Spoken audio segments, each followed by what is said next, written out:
Mike Mayo, which if the Panthers are down, 3-1 after two periods, I would have to say I defer to the notion that, well, I have to get up early tomorrow. I don't think I'll be able to watch the rest of this game. Because who would want to sit with an incredible rat like Mayo? I had to take it all day yesterday on the radio show.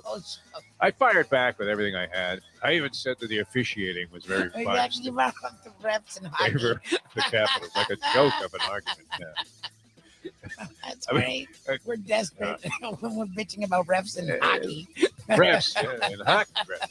Man, they call a lot of penalties. You know what? If you looked at it, very pathetic state of mind to be in. That's what happens when you got a big mouth. Yep. And you start losing a bet. So I give Mayo all the liberty he wants. I mean, if he's up 2-0 when he comes on the show tomorrow, I'll just give him the whole show. No point in us coming back with anything. It's like an argument with your wife, right? What's the point of coming back with something? Yeah. You think she's buying your argument? Of course not. That's why you're fighting in the first place. Exactly. The time. Wake up with Defo, joined by Lubie. Welcome to the Defo Show.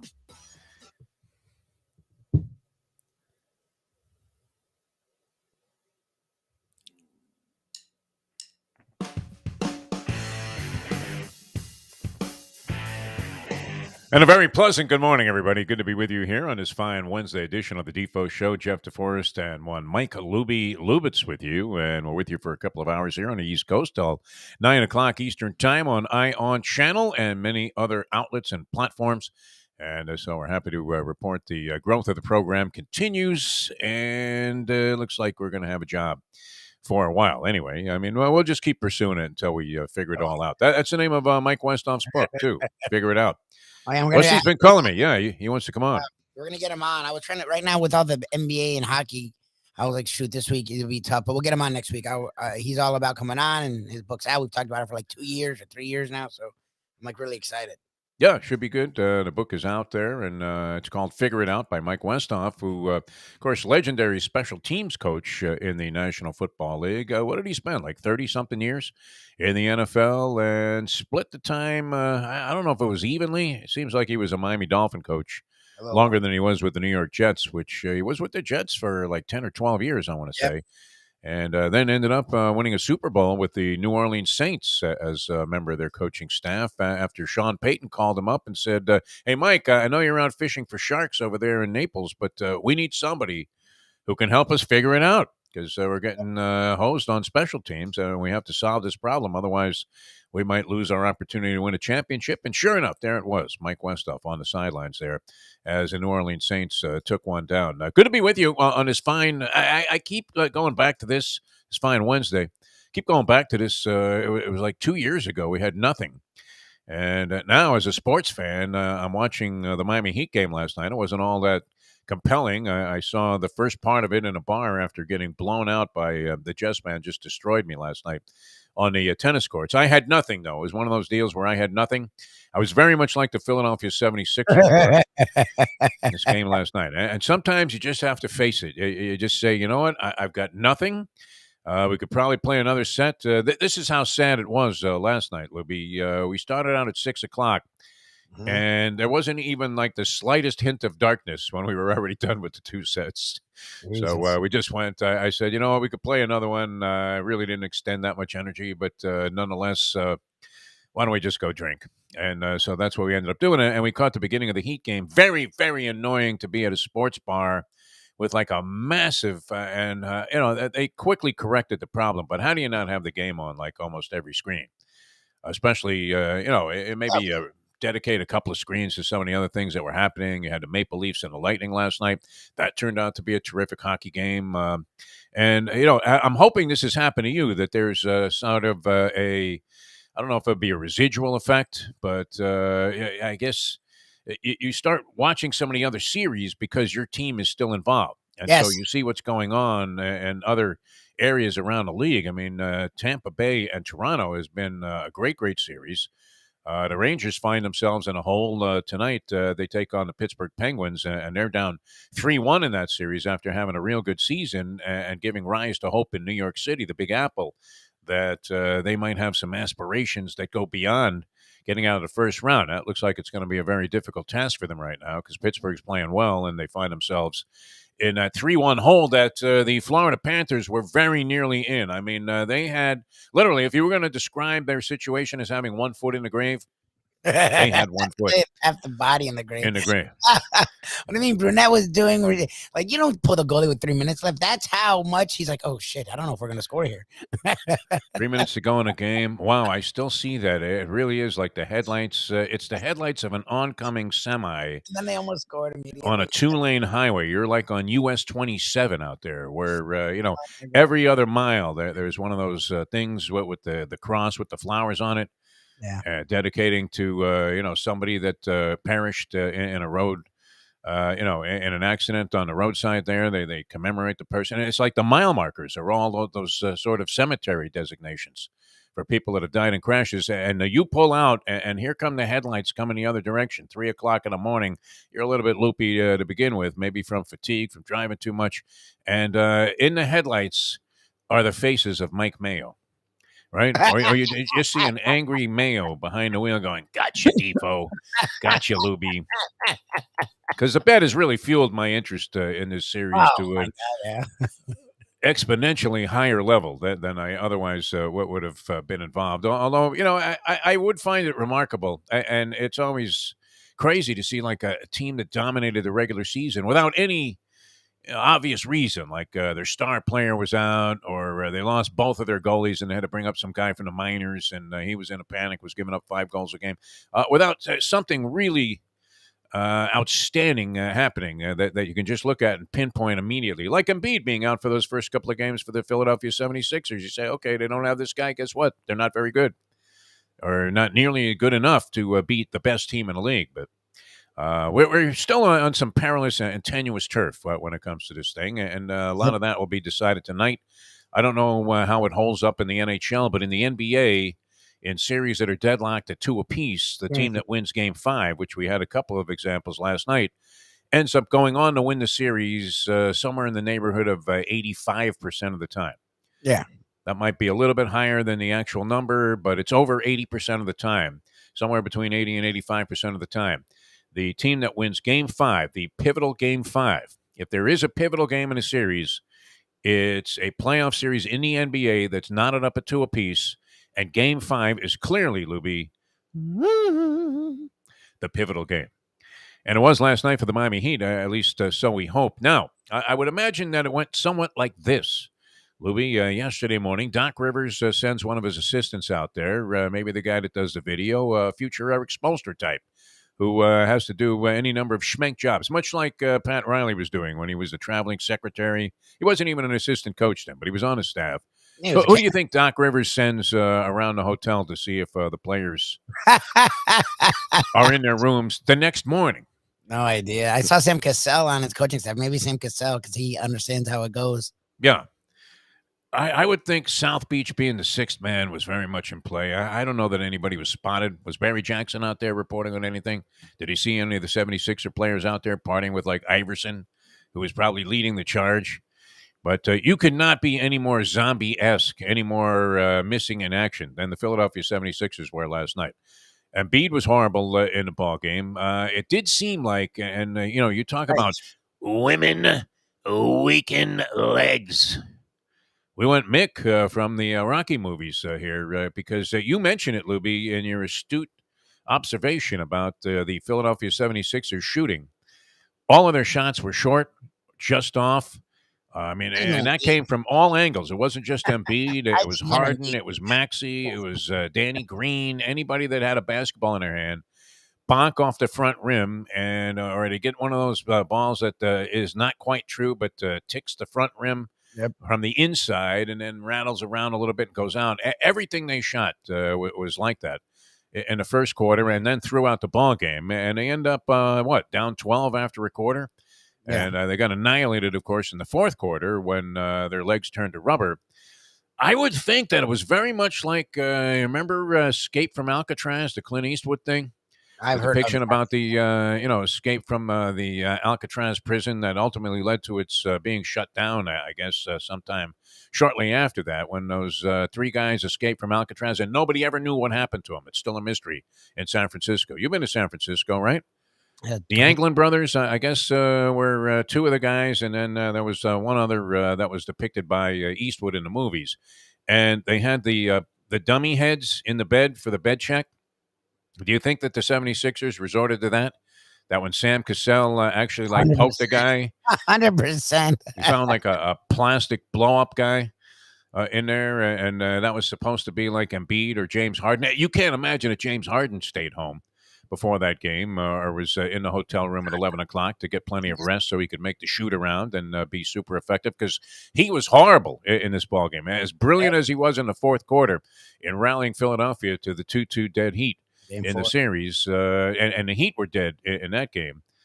Just the opposite. So I'm thinking that bed check was probably the key. And anybody who was privy to that realized that, geez, nobody's in their room, coach. Nobody's here.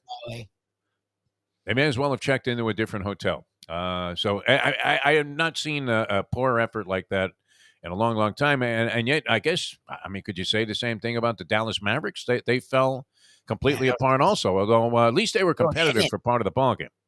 They were in until the half, and then they came out of the half, and I don't know. Like, I was watching the game. I looked away for a few minutes. I'm like, oh, maybe this will be a game. And then the Suns were up 14. I'm like, what the hell? Right. What just happened?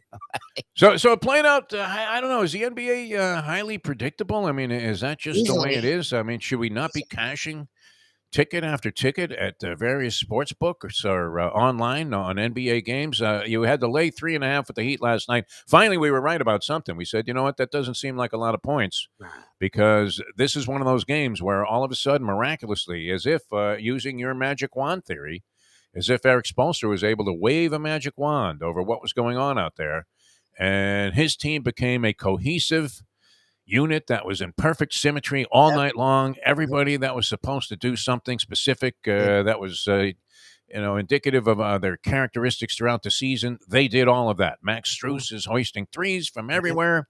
You had Jimmy Butler doing his thing. All of a sudden, Tyler Hero's awake. Bam Adebayo is having a big ball game. Vincent. And, they're just taking it to the Philadelphia 76ers all night long. It was enough aggression that the Heat displayed that it might have even opened up another crack in the Liberty Bell. It's possible.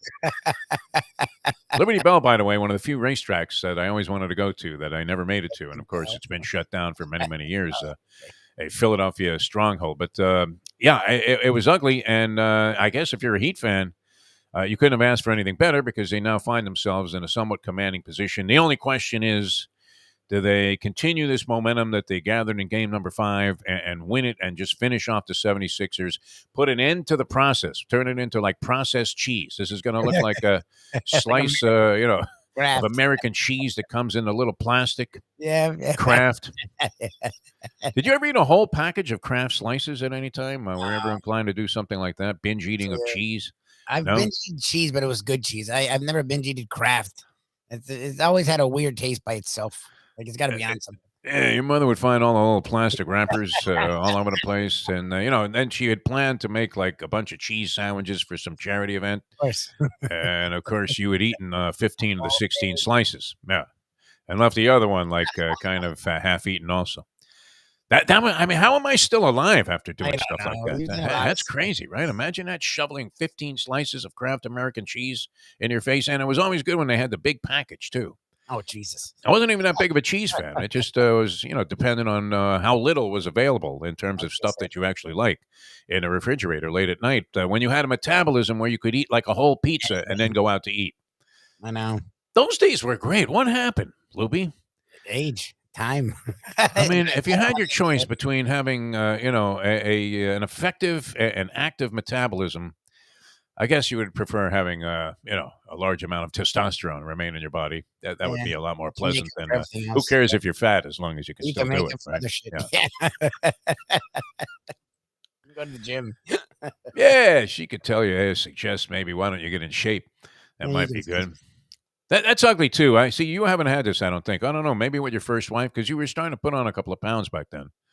And I don't know what it was, but when she references the fact that well, why don't you skip a couple of meals? Oh, jeez. I haven't gotten that yet. Does that That's bad. does that kind of take the argument into another area that Yeah. now it's going to get ugly? Yeah. Well, yeah, Does she- yes. I yeah, mean, yeah. Usually you get defensive and then you go hard, and yeah, women are no one better at going hard than a woman. Women will go after shit that you didn't even know they've yeah. ever thought in their life, and they. And you don't ever want to suggest that to a woman. Never. Oh no, no, no. I I've mean, never she pushed she women's could work. be, the size of Butterbean Ish, and you still would never say, if you use that in an argument, yeah, look at yourself. Oh no, that's the end of that. You talk about irreconcilable differences. I Yeah. mean, there's the definition of it right there. All right, so we've reconciled the fact that the Miami Heat look to be in a superior position here in their first round playoff or second round playoff series against the Philadelphia 76ers, and we don't know what to expect from the Florida Panthers tonight. No, We are we really thinking, very much along the lines of, okay, so lucky to have survived that ridiculous scare that they had in game number 4, that if they play their game like they did the other night, which I thought they dominated that game. I really did. did. I Look, was surprised it was. it's what we've seen, and it's why I wanted them to be aggressive, because Samsonov has been so good. But even when your goal, like Dominik Hasek was the best goalie in hockey for years, he didn't win every cup because he didn't have the best team. So if you're aggressive, you can beat a good goalie, but you got to be really aggressive, because that guy's been on his head. Well, my other theory took a beating last night also. My wild stab at the, speaking of wild stabs, no pun intended, at the Minnesota Wild, who ended up losing to the St. Louis Blues last night. That was a pretty intense game. And then also last night, I mean, you had the LA Kings late. I didn't even know they were in the playoffs. Did you? Holy Wayne Gretzky. I don't know the West. Where's Bruce Mcnall, who was one of my favorite guys that I ever came across, just for the bizarre incident and circumstances under which we met. Do you remember Bruce McNall? He was a numismatologist, right, which is a coin collector, supposedly. That was his claim to fame. And he also was involved in some investments that I guess turned out to be somewhat bogus. Bruce McNall, a great guy. He owned a racing stable called Suma Stable out in California. They were very prominent for a while. And I think I've told you this story. I'm doing a radio show. One of my original efforts in radio was my friend, the Mighty Melendez, and I used to broadcast on this country western station that was located in Rancho Cucamonga, California. All right. Now, Rancho Cucamonga sounds like it's out there in the sticks, but it probably is now all part of a large umbrella of suburban Los Angeles. Yeah, it was outside of LA. Yeah. Outside of L.A., it would be east of Los Angeles, and not exactly a well-developed community at that point, because it was mostly grape vineyards and dirt roads. Okay. So there was a radio station there because in California it was great. There was a radio station in every town, pretty much. They all had their own newspaper, and they all had their own radio station, so it provided opportunities for guys like me with like zero experience to get in the door and make something happen. So the Mighty Melendez and I are broadcasting the feature race every day from Santa Anita on KNTF, the country station in Rancho Cucamonga. On radio. You're doing horse on radio. Right. And the deal was this. We bought a half hour of time on the radio station. And, of course, this was an intro into what's worked for me my whole life, kind of been my MO throughout my career. And we sold our own time to try and make money. And obviously, you had to make enough of a nut to cover what you were paying a radio station for the time, and then whatever else you were able to accrue in terms of sponsorships. Well, that was your money. So, and it turned out it was going real well because Bruce McNall, a very or seemingly philanthropic and giving sort, immediately signed up for like our. Well, we didn't even know that we had like a silver deluxe package. You know how this goes, Lubie, right? Well, what are we going to tell them to get? Hey, you got a spot in every show. You got a live spot. We'll show up there once in a while. I mean, you know how this goes. Right? You made enough of these propositions and proposals. All right, so I don't know what we were charging. Some nominal amount of money. You have to figure this is back in the 70s, Lubie. So, I mean, money in accordance to what it is today with massive inflation. I mean, if a guy bought like a $5,000 even annual advertising package, that was pretty substantial. All right, so I forget what we were charging the guy. It wasn't a lot of money, but somehow he ended up owing us $5,000. And he tells us one day to come to his box at Santa Anita to collect the money. He's got a check for us. Okay, this is Bruce Mcnall, a guy that would eventually end up owning the LA Kings, and he was the guy that brought Wayne Gretzky to Los Angeles. He was one of these guys that believed in like glitz and glamour, and he said, you know what, the Kings are a brick. They had Marcel Dion, and one of the great lines ever in the history. You were talking about different lines in hockey, and you didn't understand all of that, but their number one line was centered by Marcel Dion, who isn't mentioned often enough among the greats of the game. This guy was absolutely fantastic. And he was on a line. One guy was Dave Taylor, and I always forget the name of the other guy, but he was like also very, very popular. And these guys were popular all over LA, but the Kings couldn't draw flies. Even with Marcel Dion, it would be surprising to see the LA Forum half full on a night when the Kings were playing there. Jeez. Unbelievable. Dave Taylor, and who was the other guy?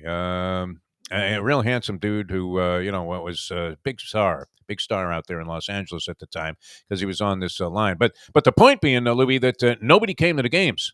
Mike Bossy. No, it wasn't Bossy. He was an Islander. We're talking about L.A. Kings, my friend. Yeah, L.A. Kings.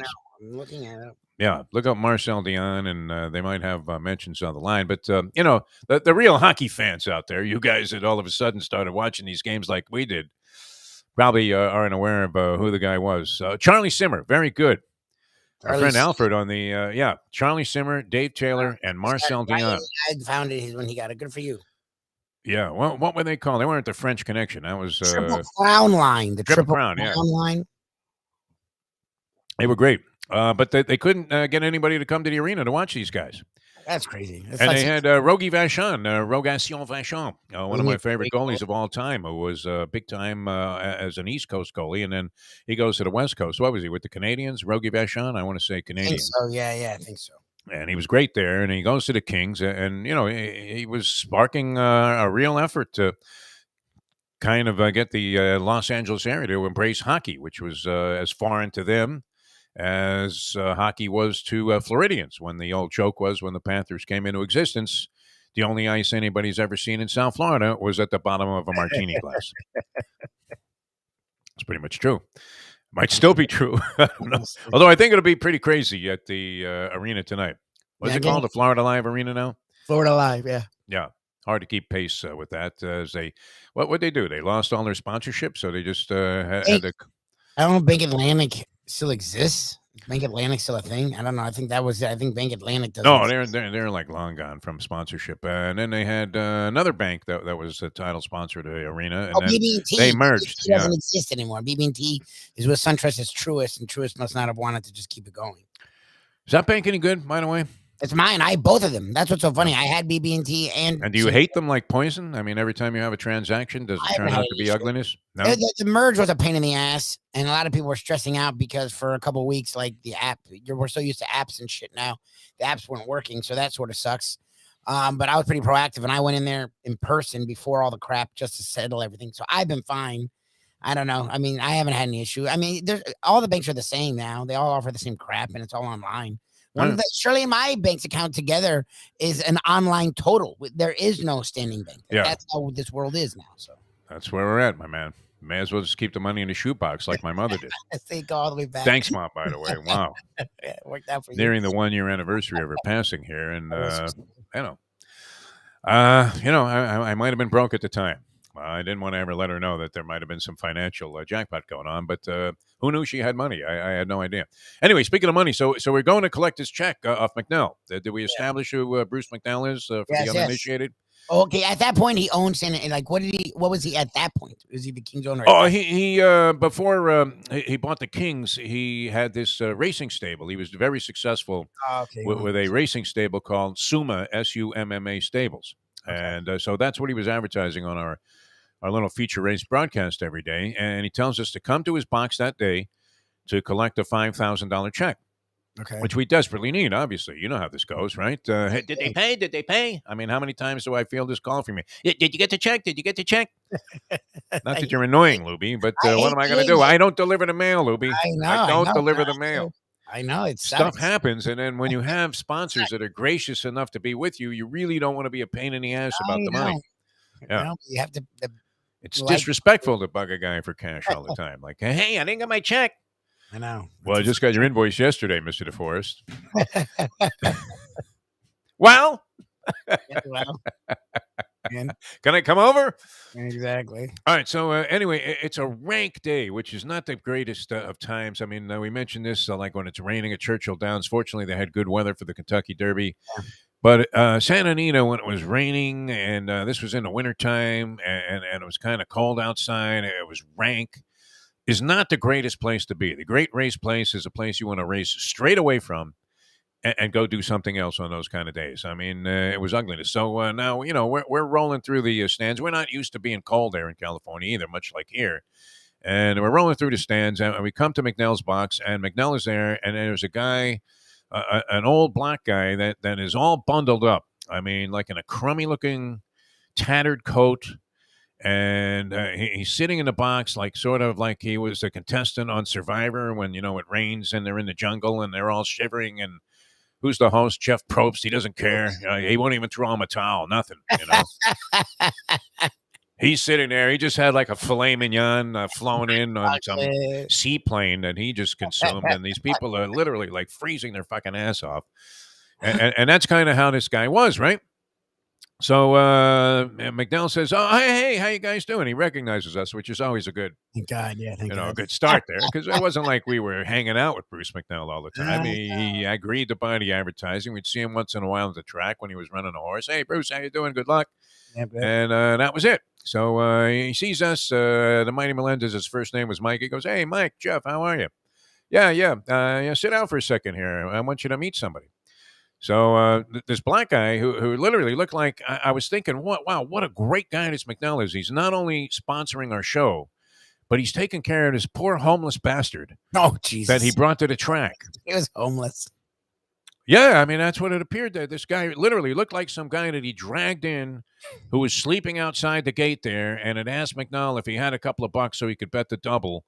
And Mcnall looked at him and said, "I have a better idea. Why don't you come up to my box in the clubhouse there, the turf club or wherever he was?" It was like the highest of levels of places that you could be situated in at Santa Anita, which was very, very, there was a lot going on there at the time. It was very much a royal and regal place to be. Not, I mean, I don't think it's anywhere near the same anymore because they keep running like 4-horse fields and things like that. But this was a glory era of thoroughbred racing at Santa Anita. I mean, you would have thought any minute now they were going to trot out Seabiscuit for the fourth race. It was great.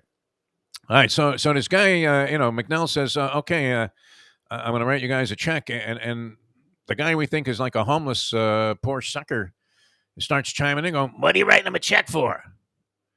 And Mcnall says, "I do some advertising on a radio show." What kind of stupid thing is that? I mean, the guy keeps chiming in, like as the guy's got his pen out. All we want to do is get this check and run straight across the street Shut up. to the Bank of Pasadena and get our money.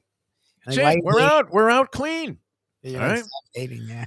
So this guy keeps this up, and you're at the point where you're almost ready to scream. Yep. Why don't you shut the bleep up? Yeah, you can't say anything. And then Mcnall looks at us and says, "Oh, I want you guys to meet a friend of mine. This is Barry Gordy." Oh my God. It was Barry Gordy, Motown. Gordy. That's how I met Barry Gordy. That's like prime Barry Gordy. I was ready to slug the guy. He was such an asshole. Oh my God. At least in that particular incident. Now, I guess he was just, fooling around, but you would have never known in a million years that this was like the guy that discovered all of this talent, including little.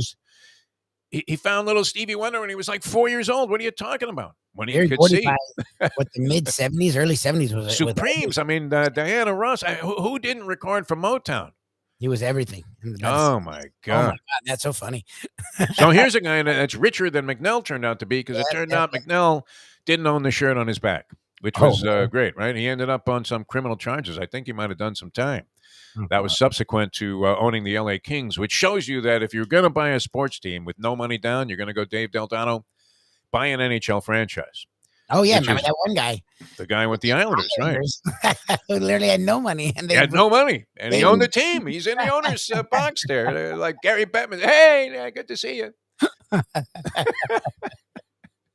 Wild West. Anyway, that was just to collect a small debt. This one will be far better, though, once we get to the end of this series, because, I'm almost... Right. I'm a little twisted here today, as you can tell, because of the fact that we're going to have to deal with this later on tonight. I will say this, and we started talking about this 2 years ago. There was nothing. Yeah. You were talking about George Floyd and whether Black lives really matter or not, and the movement and this and that, and what's wrong with the country and all of this stuff. And we were going on and on for hours about this. All right. Mm-hmm. And what do we know about that? Nothing. Because what's changed? Nothing. No, it's worse. Here's Rick Scott yesterday. I mean, I wanted to put a fist through the screen as Rick Scott. I just love that his own people have away from him. Thank God. He ripped off zillions of dollars in some, health scam that, he scammed the government out of all of this money or whatever. Everyone. He scammed everyone. It was Everybody. the highest fine in American health care history at the time. I'm sure it's been beaten since because we're the worst country in the world when it comes to health care. But yes, he was a mass. It was on record as a criminal. It was just civilly handled. So he got away with it and has had every office since.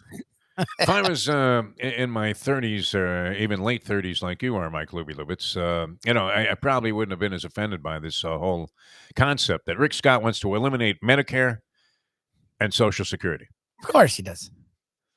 I mean, what was the greatest thing that happened to me at midnight last night? My Social Security electronic transfer showed up in the Mustang's account there that she keeps track of. Because I'm not much when it comes to maybe I should pay more attention to my money, and I wouldn't be working at 71. Yes, you should. But no, I mean, and they just stroke you. It's not even like you have to be some old geezer waiting for your Social Security check to show up in the mail. They just stroke it at the stroke of midnight. Here's the government working with its ultimate efficiency, and they send you a fairly decent amount of money, right? How great is that? They cut that off all of a sudden. What? Guys like me be on the streets. What are you talking about, Lubie? Medicare. I'm going to the doctor today. And they send a limo for you because you have Medicare. They love you. You're the only guy that they're going to collect off. Every other doctor's Michigan. Like, well, you know what? We don't take that insurance. It's like, well, what's wrong with my insurance? I purchased it when I was in Iraq. Exactly. Yeah, I mean, so what if it's an Iranian insurance company that we're dealing with here? But they welcome you, and this is Rick Scott's idea how to fix the country's economy. Republicans always want to go after the old and the poor. It's like, yeah. Why do you want to go to the older and the poor? Like, why? You scamming, lying scumbag was all I could think. It's a weird place to Just go. even looking at the guy, does he not have the look of evil, this guy? Well, I grew up, see, He-Man your son had to at least known He-Man. So I loved He-Man. He looks like Skeletor, like the evil character in He-Man. Yeah. The guy that had the cloak and was a skeleton. Like, I've always been scared of fucking Rick Scott. And then on top of that, he was a criminal, but he's had every major office in Florida. So, it's incredible. Yeah. Well, only in Florida, right? Of course. You can trot out your criminal record, and that actually serves as a list of high-end credentials for the job. See, I did it. Oh, yeah, I did it. Great. All right. Much on the plate today. Tony Segreto is going to join us later on. That's going to be old school with Tony Segreto. I did want to mention this. Bob Lanier. Were you a Bob Lanier fan? You're probably Obviously too young to remember. I know of him. He was one of the great bigs ever. Great. I mean, because he had that mid-range jumper. Yep. And he shot it. It wasn't like, Zion Williamson's. He has a little bit of Zion Williamson in him, although he was much taller, obviously. Okay. But he was a big guy, bigger in terms of upper body than most of the other guys. He had a little bit of a pot belly, as I remember, although it wasn't a pot belly. But it was not like he was a small man in any, I don't want to say that. I don't know the measurements on specific appendages, but I would imagine that everything was large because I did have a minor contact with Bob Lanier when he was actually at St. Bonaventure. And I don't remember all of the details. That's a little foggy, but I was at some basketball seminar with a friend of mine, and we, went there as like high schoolers to this. They had like a free basketball clinic. Okay. And one of the guys that was there at the park was Bob Lanier.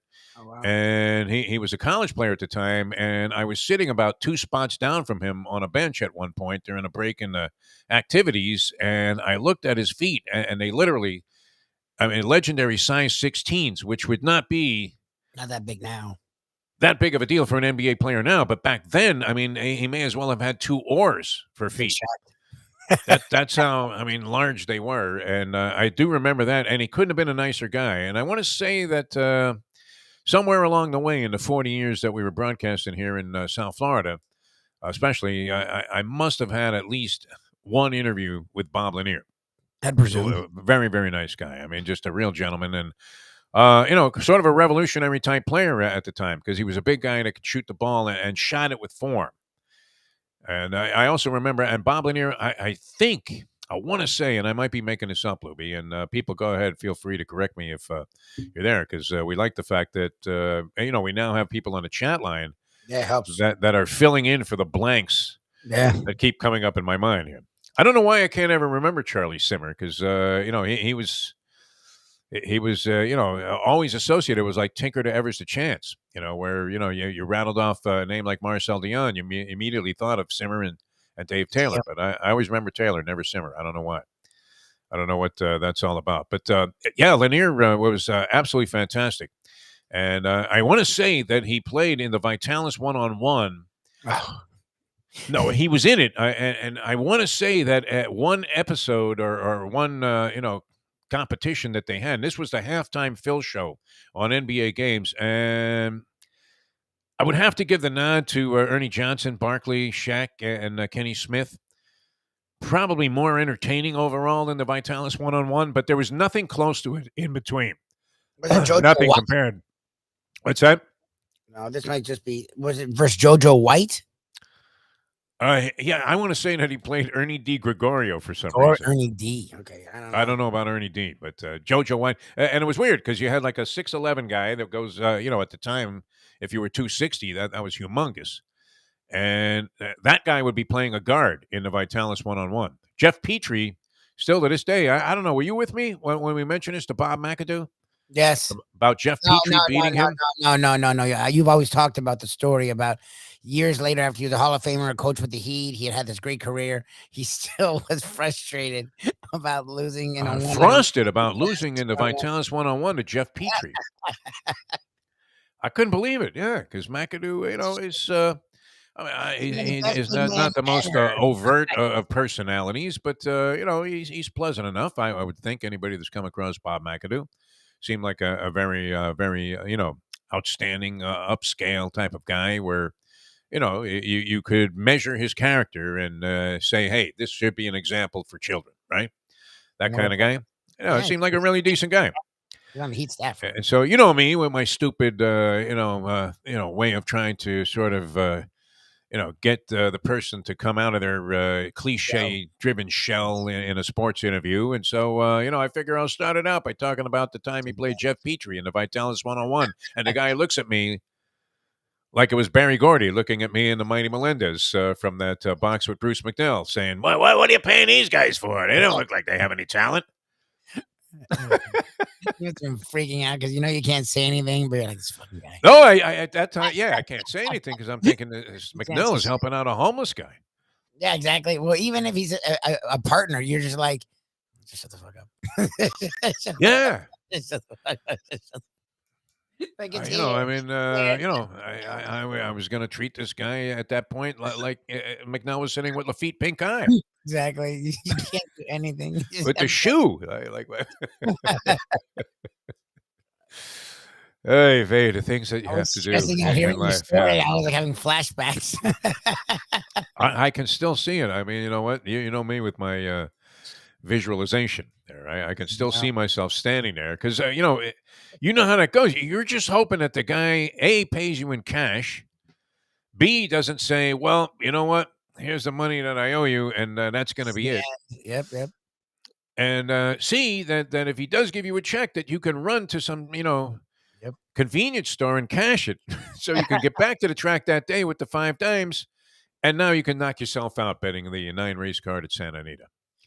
Where you used to have to bet $5 minimum exactas. Can you imagine, Lubie? Now you can bet like, dollars, I guess, is the lowest. I haven't seen it go to 50 cents yet. But $5 minimum exactas. So it was prohibitive. Like if you used our system of backwheeling a favorite in a 10-horse field, that was costing you $45. I mean, that's the equivalent of laying out like $300 today. So, it was necessary to cash that check and get back to the track. All right. The Heat got what they wanted last night and needed desperately. I don't know. Here's the only issue, and maybe we should make this a prop bet. Do they close it out in Philadelphia, which all evidence would indicate that would be the case? Should. Do they close it out in Philadelphia, or does somehow Haven't played Embiid well. rally himself and the 76ers to yet another win and torment the Heat fans into thinking maybe this isn't so real after all? What do you think?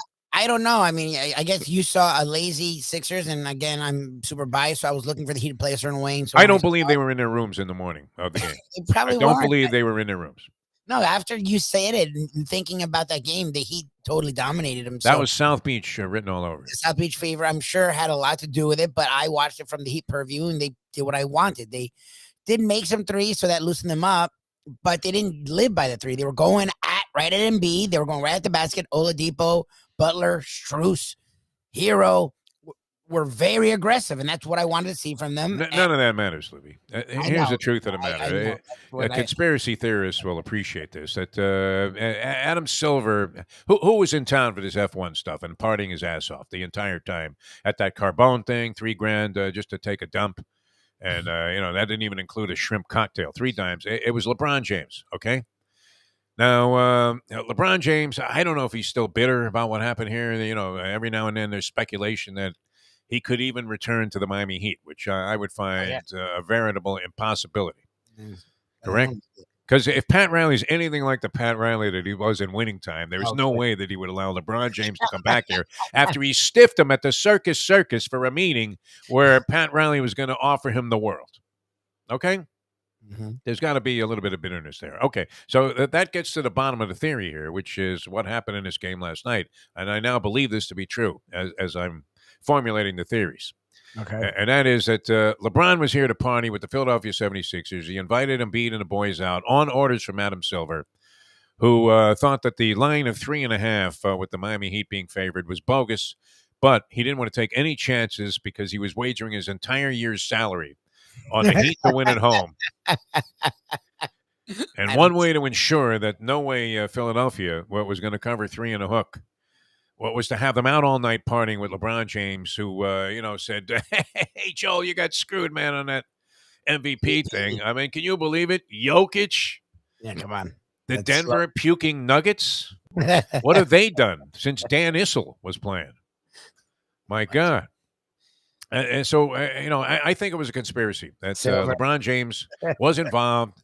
He had the 76ers out all night the night before, and Doc Rivers, of course, looked the other way like he was Aaron Boone watching some guy jog to first base. As a shortstop is like juggling the ball as if he was on the Ed Sullivan show and was about to, do some spinning plates. And the guy's jogging to first base and gets thrown out by 3 feet. Unbelievable. And Aaron Boone says, that's just whomever being whomever, which is my least favorite phrase. That's just, Embiid being Embiid. Gary Sanchez. What, because he struck out for the 17th straight time, Aaron? I mean, this is the best team in baseball so far this year, or, right up there. I think the Dodgers might have the same record. We'll talk about baseball. Oof. Oh, baseball. Did we mention that? Thank God we didn't do over-under this year. Wow, has that gone south in a hurry? What the fuck happened? They had won like 7 Miami in a row. Marlins, yeah. They've lost like 10 of 11. And they're playing bad teams. Like, Diamondbacks aren't good, and they've lost like 6 out of 7 of the Diamondbacks. I don't know, something ridiculous. I think they've lost 10 of 11. Is that the latest tally? The death toll? Yeah, 10 of 11. So. Up until last night, 9 of those 10 were by 1 run, which... I mean, how exasperating is that? Poor Don Mattingly, a really great guy. I mean, we mentioned Bob Lanier, a great guy. Don Mattingly, just a world-class guy. How could you not like Donnie Baseball? It's impossible. We enjoyed our time with him. Yeah. Even in hard times, a man carries himself with such dignity and class. And, and couldn't be any nicer of a guy. And he'll actually talk to you like a human being, which, there's no uppity kind of air to him or anything like that. This is Donnie Baseball we're talking about here. But to put this man through this agony, I mean, come on. You can't do this to this guy any further, can you? I mean, at what point do they just, they shoot horses, don't they? Do they put Mattingly out of his misery? I don't know, but we've been waiting for it for years. He still sticks it out, and they still like, okay. Doesn't he deserve a chance to manage like a good team? He did. He had the Dodgers. Yeah. Well, I guess that was that, yeah. He actually, and I believe him because it usually seems completely untrue when a guy takes a job. Okay, obviously the Dodgers was an extremely high profile job with the expectation being there that they were going to win the championship every year, which they did with Don Mattingly, although always contentious and in the mix there. And one thing would happen or another, and I don't know, was it Mattingly's fault? I'm not sure that. Well, Kershaw would always fuck around. I mean, that's been his thing. And when your whole rotation is built around the one guy, and then he's screwing around, yeah, I mean, that would always get in their way. Yeah, and so they had their problems, and eventually Mattingly, I think it was kind of reluctantly let go, and then he comes to the Marlins, who were trying at least at that one point, and they immediately decimate the entire team. Yep. And he says, and this sounds like such BS, doesn't it? When a coach or a manager that takes over a terrible team that's just been stripped down to its raw essence. I mean, almost tanking mode. Yes, 100%. And the guy says, well, you know what I enjoy about this game? I really enjoy, teaching and working with these young kids. And you're like, wouldn't you rather be working with like superstars? I mean, if they drop Barry Bonds in his latter years onto your roster, would you say, nah, I really don't want the old guy? I want that young pup. I'd much rather lose every night in frustration with these young kids because they're learning. There you go. It does seem like a pile of crap, doesn't it? I mean, when somebody says that to you. He's been here this whole time. So I think he meant it. I really do. To show that he meant it. Yes, I believe him. I don't know why, because it seems painful, but he seems to be okay. I mean, losing every night cannot be a lot of fun. When he was a competitor, like that was the thing. He was even though his Yankees didn't win a lot, for most people that know Don Mattingly, as much as he actually has become this nice guy that we enjoy talking to, anyone who knows him says he's the ultimate competitor. So there's no way he enjoys losing. So that's why it's interesting that he's like, look, at least these kids are growing. Well, serious ugliness, my friend. Serious. I mean, and I can't even follow it anymore. It's like becoming. So depressing to look at these results, which we used to follow with great interest because we had money on it. Which overall, I guess we won money, right? Because we did cash that 1 year. Yeah, we went hard that 1 year. And we had a substantial wager on that, and that worked out very well. No, overall, yeah, we ended up losing. Yeah, it wasn't our money. Thank you to Steel Volkswagen for that. All right, Hialeah Park. Wow, great time. I mean, do you still have a little bit of the glow from that Saturday night at Hialeah Park? How wonderful was that, man? Thank you very much, Frankie Fiore, for and always takes care of us, huh? Doesn't he? I mean, Frankie. That was great, man. He's a busy dude. He always comes over, says, "Hey, make sure we're okay." Like, ringside too is some vantage point to watch a boxing match. If you ever get a chance in your lifetime, put it on your bucket list to get a couple of ringside seats to a really good fight somewhere, cool. Or else taking a card in Tijuana, even from the rafters, and make sure that the Spanish that you speak, what it is that you're saying. I thought I was going to get slugged in there because I was trying to do that Spanish derisive whistle. I couldn't really do it. I mean, you have to be able to do one of those whistles where you spread your mouth out like into cartoon formation. I can't do that. I mean, is that a Jewish thing, Lubie? I don't know. I can't whistle at all. You got me beat. I can't whistle even a little. That was a derisive whistle that was always in vogue at the Olympic Auditorium when I used to go to the Thursday night fights there every week. And I got really into the game there in Los Angeles, but the Mexican fans, whatever side they were rooting for, they would let their guy know that this is a bunch of garbage what you guys are doing. Oh yeah, the Mexicans are there. Yeah, they don't want to see people dancing around, man. They want this guy coming forward, right? Yep. With a mariachi band leading him right into a right hand to the jaw, but willing to take two punches to land one. That's the kind of fights they were looking for. And then you would hear this whistle when the action was dull come up from the crowd. And that sort of sounds like, bleep your mother, right? Yeah, it sounds like, hey, come on, guys. It has that ring to it, doesn't it? No, for sure. Come on, let's go. Yeah, it's ugly, It's like, hey, quit clowning around. That's what it feels like. I tried to get a couple of those off there. Fortunately, I was drowned out by the crowd. But no, it was absolutely great. Hialeah Park, just fantastic. Great job. Do they do the right thing every time they stage an event? You've been to dinners there. You've been to that Larry Little function a couple of times, and boxing now several occasions. When they do it right at Hialeah Park, and that's very much to be respected. I mean, they do a great job. They really care about the customer and how you're going to feel about things. And we felt really great because, of course, Mustang sort of shined on those first couple of prelims and was in the casino and actually came back with the money, like right here, Lubie, right here. I know. You were a very happy man. You like ran I'm looking at him going like that. That's a fairly thick stack of sticks. That makes the experience all the better. Thank you, Steve Calibro, for having those machines calibrated at a winning pace where the average guy can walk in there and has a chance, right? Where it's not just, the clubbing of seals as you walk into the casino there.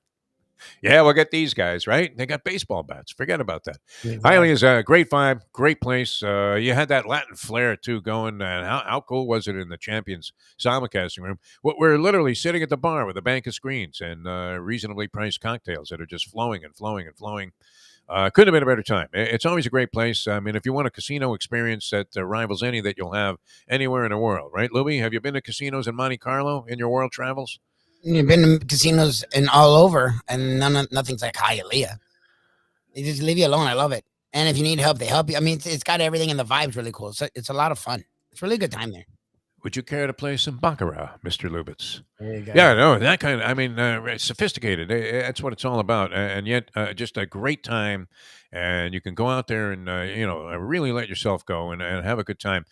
Anytime you're at Hialeah Park with great food and drink as well. So check them out. Looking forward to the next big event. I would think they're doing that again. Did they make any announcements about that? I'll have to check with Frankie. Yeah, talk to Frankie. I had a great time. I'll go whenever. That was a really good time. And the fights ended up being really good. Yeah. Like, they started with that guy in the third fight. Yeah, even before the main events, it was fight after fight that actually had. Well, usually when you get a car that has 10 to 15 fights, most of them are, but I would say 5 or 6 fights in a row are really good. Like, we really enjoyed it. I got to get that kid's name. I'm gonna have to look it up because I think what was it? Machine Gun Navarro was in the fight before, and then the kid came out in the snakeskin shorts. Yeah, and that kid was good, and he went to 6-0, and he knocked the guy out who was sort of credible. You can tell when the journeyman actually is in there, not with a shot necessarily to win, but certainly to make it a little bit more competitive, like they're trying to step the guy up in company a little bit. The upstart kid, and wow, this kid looked great, man. He reminded me a little bit of one of my favorites. I mentioned that, the great Leo Santa Cruz, who would have that double left hook to the body. When you see a guy snap that off, it usually is a sign that he's a really good fighter. When they get that double left hook real quick to the body, both punches with some power, and he knocked that guy out with the body shot, which, that guy was whacking to the body. And you don't see that a lot in young kids, right? Because the first couple of guys, they would have been worthy of the whistle. Yeah. Yeah, they don't do anything. Does that come across well on the audio and video stream? Probably not. I right? know what you're doing, and in a fight, it's definitely known when someone does that. Oh, when you have like 8,000 guys doing it in a small arena that hovers over the ring, I mean, it's pretty clear. Believe me, the fighters get the message there, and they understand exactly what's being said. As in, do something, unsavory to your mother. Let's go. Or else pick it up. All right, the Heat picked up the pace last night. Tony Segredo is going to be with us shortly here. That's brought to you by Catholic Health Services, Texas Roadhouse Restaurants, 2 fine organizations. I don't know. You think Tony had any experiences with the great Bob Lanier? Probably. Bob Lanier. He interviews a lot of people for a lot of different variety of reasons. Yeah, especially when he did the National Sports Show, I'm sure. Everybody loved this guy, and I believe for good reason, Bob Lanier. So checked out at 73, too. Is that a little too soon, Libby? That's only like 2 years away from me. That's young. 73 is young. I mean, well, if Rick Scott has anything to do with it, we won't have any medical care anymore for guys that are my age. That's for sure. I love that. Whoever thought that you would be bitching about, Social Security and Medicare, which I think are two of the one. I would have never realized how wonderful these 2 premises were. As a guy growing up, I don't know. Do you resent the senior citizens getting the This allotment of cash? No. It's not an allotment. You earned. Well, actually, you paid in for the Social Security, right? Yeah, it's your whole life. You don't get anywhere near what you put in. Believe me, it's not a handout. Is that right? You don't get, Is it a loss on overall? Yes, believe me, you put more in than you get out. The government never just gives money away. That's what I think. So they're giving me my money back, and I'm applauding them. That's what's annoying is to get rid of it. You'll be fine. They won't affect you. It would affect me, who paid into it for. I started working at 13. Oh, you mean the people that are already getting it are going to continue to get it under this Rick Scott evil plan?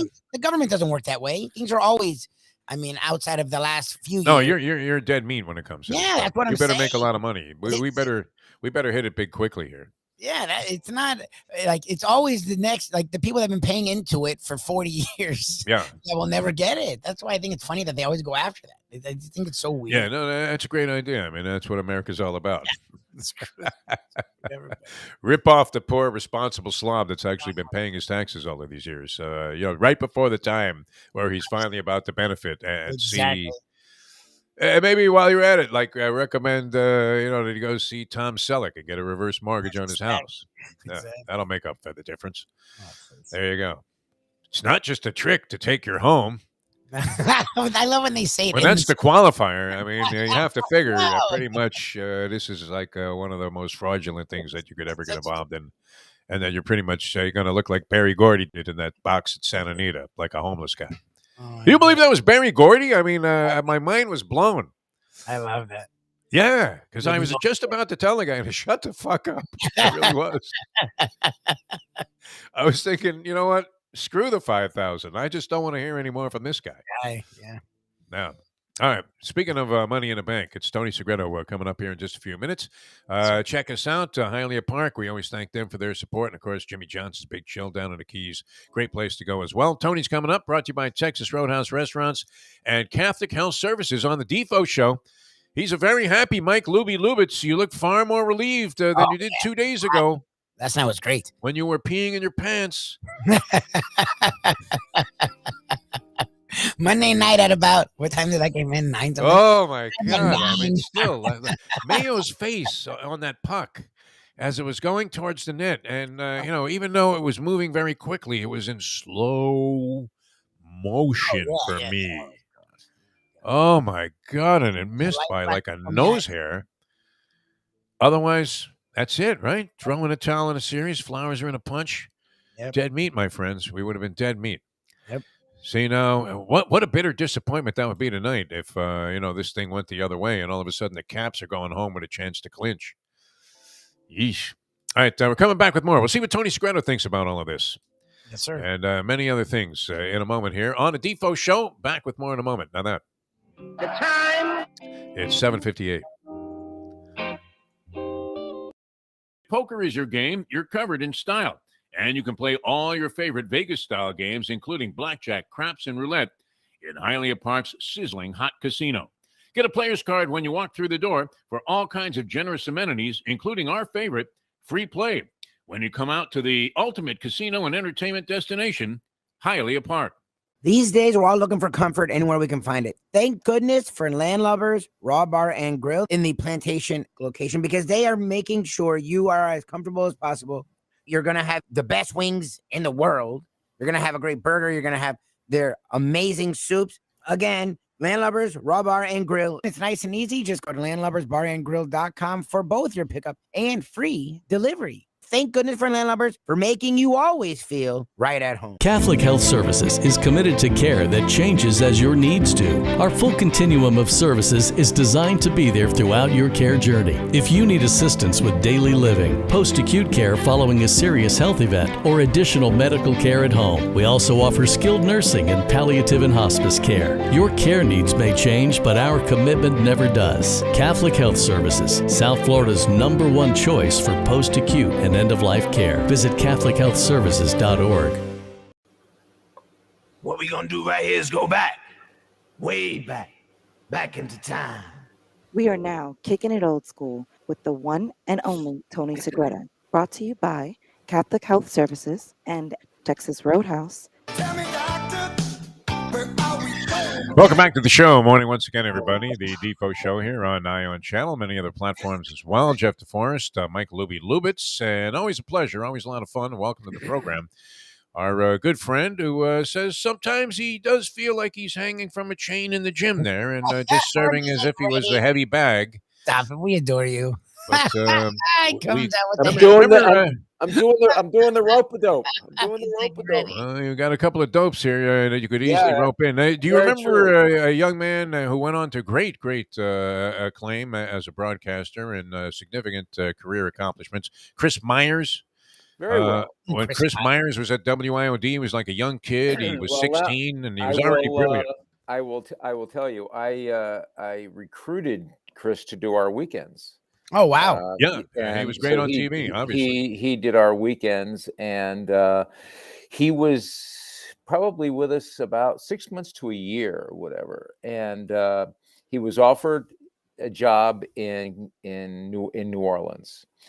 And he came to my house. We went in our backyard. We had a cup of coffee. We chatted for a long period of time. And, you know, he felt it was a great opportunity for him. And as did I. But selfishly, I really wanted him to stay because he was just so good for us on the weekends.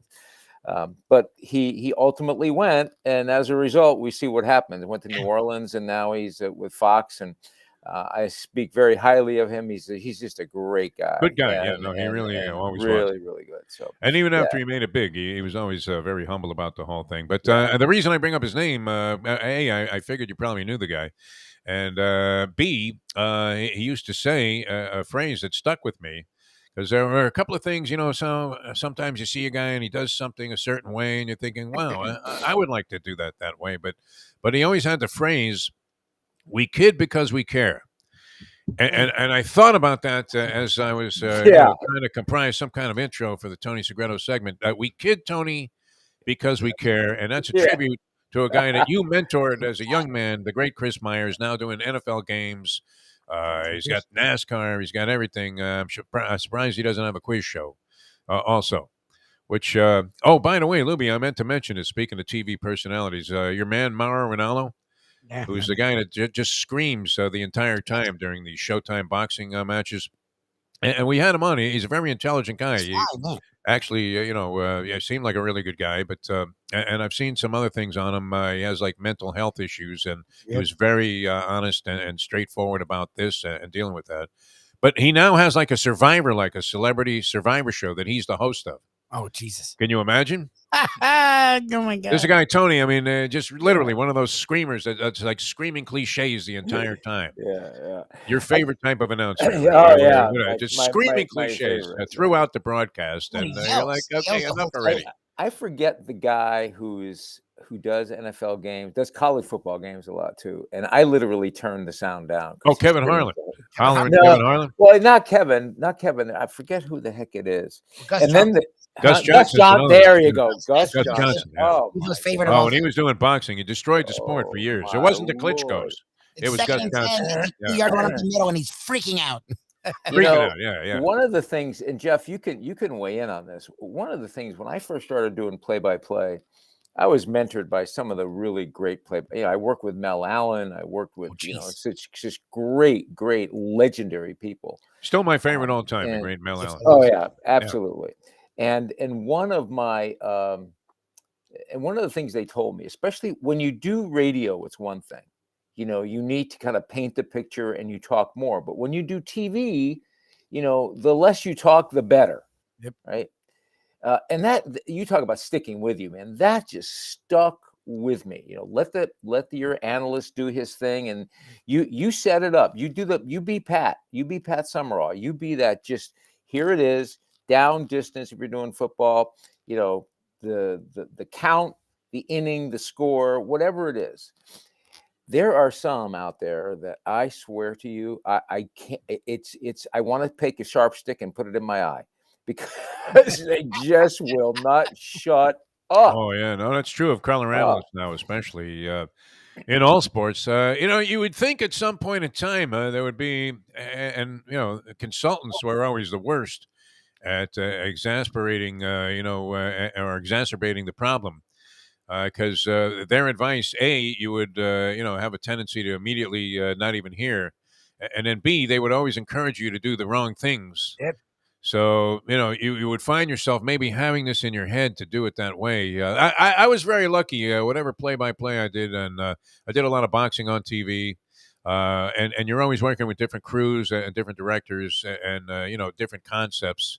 But everybody I found was just super cooperative. There are a lot of great crews out there doing TV that nobody ever mentions. So where even though the event is kind of being ruined by the announcer, these guys are doing a great job. Yeah, no, the crews I've worked with have and continue to work with are remarkable. But you talk about consultants. I'll tell you a quick story. Remember, it never worked out well with consultants for some reason. I don't know why. It's like nails on a blackboard for me. Must be super intense in TV because it's crazy. Yeah. So here's the story. Remember how the newspapers used to come out with the best newscaster, the best sportscaster, all those things, right? We never won any of that. Never. And it was always done on a watch, on a viewer poll or whatever. Yeah. So anyway, they did I didn't even know they were doing it. Had no clue at all they were doing this. I wasn't consulted or whatever. They did best dressed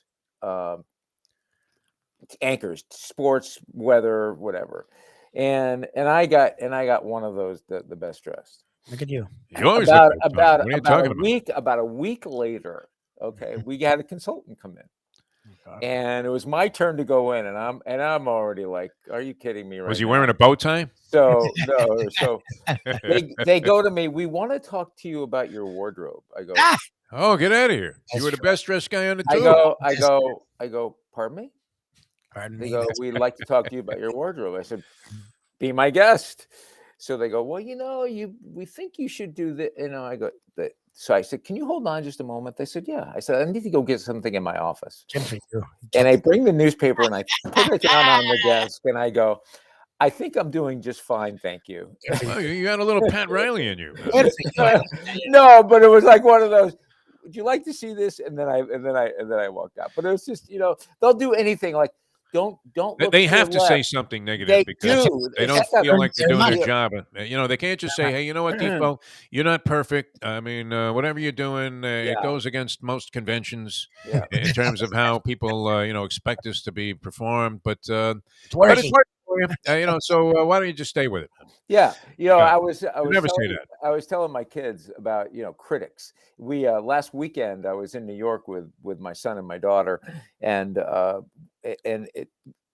my parents, God rest their soul, when they were obviously, I was born in New Jersey, and they would go when they would go to New York to go to a show, they would always go to Sardi's for a drink. And I don't know if you guys know what Sardi's is. The legendary. You were mentioning this last week. Right. So anyway, like Joe DiMaggio or something. Yeah. It's like where all the Broadway stars would go. Oh wow! And after they would open a show, and they would wait for the Bulldog to come out, the Bulldog newspaper, which is the early edition, and they would be sitting at Sardi's drinking to get the Bulldog edition, which was right across the street from where the paper was published, and they would see how they did. And I remember my father telling me, he says, critics are, they have opinions because they're paid to have opinions, and this is what they say and believe isn't necessarily what the people say and believe, and that's so true. It really is true, especially with what we do. People are going to, Bernie Rosen, God bless his soul, would say, I'll line 10 people up, 5 people are going to love you, and then 5 people are going to despise you. Yeah. You were well liked by all, Tony Segreto. You were too likable of a guy. I'm surprised this consultant would take issue with anything that you were doing. Yeah, they would do. They had to. Play the hits. They always used to say that to sports talk guys. Play the hits. Yeah. So what are the fucking hits? What are you talking about? So what are we? I mean, you want me to roll in a Madonna record? Or how about talking to people? That works. Yeah. How is CM doing today after the Panthers win? CM is what I call him, Cranky Mayo. He's beyond cranky. He's weird. He's so strange, much Tony. in this series. Remember that time you were babbling when you lost that bet on Liberty? Yeah. And a guy like you, who's never out of sorts, man, consistent as they come. You were Bill Sharman at the foul line. I mean, you're just going to make 99% of them, and you were discombobulated, and that's how Mayo has become. He really is. He's not himself. If this is him, it's brought out like one of the worst aspects of his persona, where he can't make up his mind from one second to the next what he wants to think about this whole thing. But that game, I'm saying this now, because enhanced by the fact, and now everybody's betting their brains out on everything, but enhanced by the fact that not only I would rather lose triple the amount of money it's going to cost me for this meal than lose to Mayo in this bet at this point. I agree. I totally agree. I completely agree with you. By the way, I hate to switch real quick, but you talk about betting. I did not do well on the Derby. The Derby? I don't think a lot of people Don't talk to me about the Derby. No, don't even bring it up. Defo's strategy he's done his whole life. He doesn't do. Everybody thinks that I cashed a $4,000 ticket on this thing. And I did not. And it crossed my mind. See, and this is the thing. And this is what's happening with Mayo. Like a lot of stuff starts going through your mind. And I had on the way down to Hialeah Park, I was thinking, you know what? I had put in some bets earlier for a friend of mine and I. We go partners on $100 each every year, and it gives us a lot of coverage. And had we hit, we would have been good for like $50,000. We had our money in a place where, if we were right about our various theories, we were going to be well rewarded for it, as everybody was that had this one. And then I thought about my play. My standard play is backwheel the favorite. I've been doing this my whole life. It's one of the first things I check for. See if the favorite is beatable. And if he is beatable, is there a good chance that he finishes second or third? All right? I do the same thing. Absolutely the same thing. All right. So now, if you're using everybody, you're praying for the situation that occurred, which is the biggest pig in the race comes flying out of nowhere, and then everybody's looking at the board going, who was that? Was that the 2? No, it was the 21. He's 80-1. Who runs second, Tony, but the favorite, Epicenter, who I had nothing with, and it would have cost me $19 to make 2,000 on that. Yeah. Now Lubie sat with me for the first 3 fights, which were well after the Derby was concluded, and I was still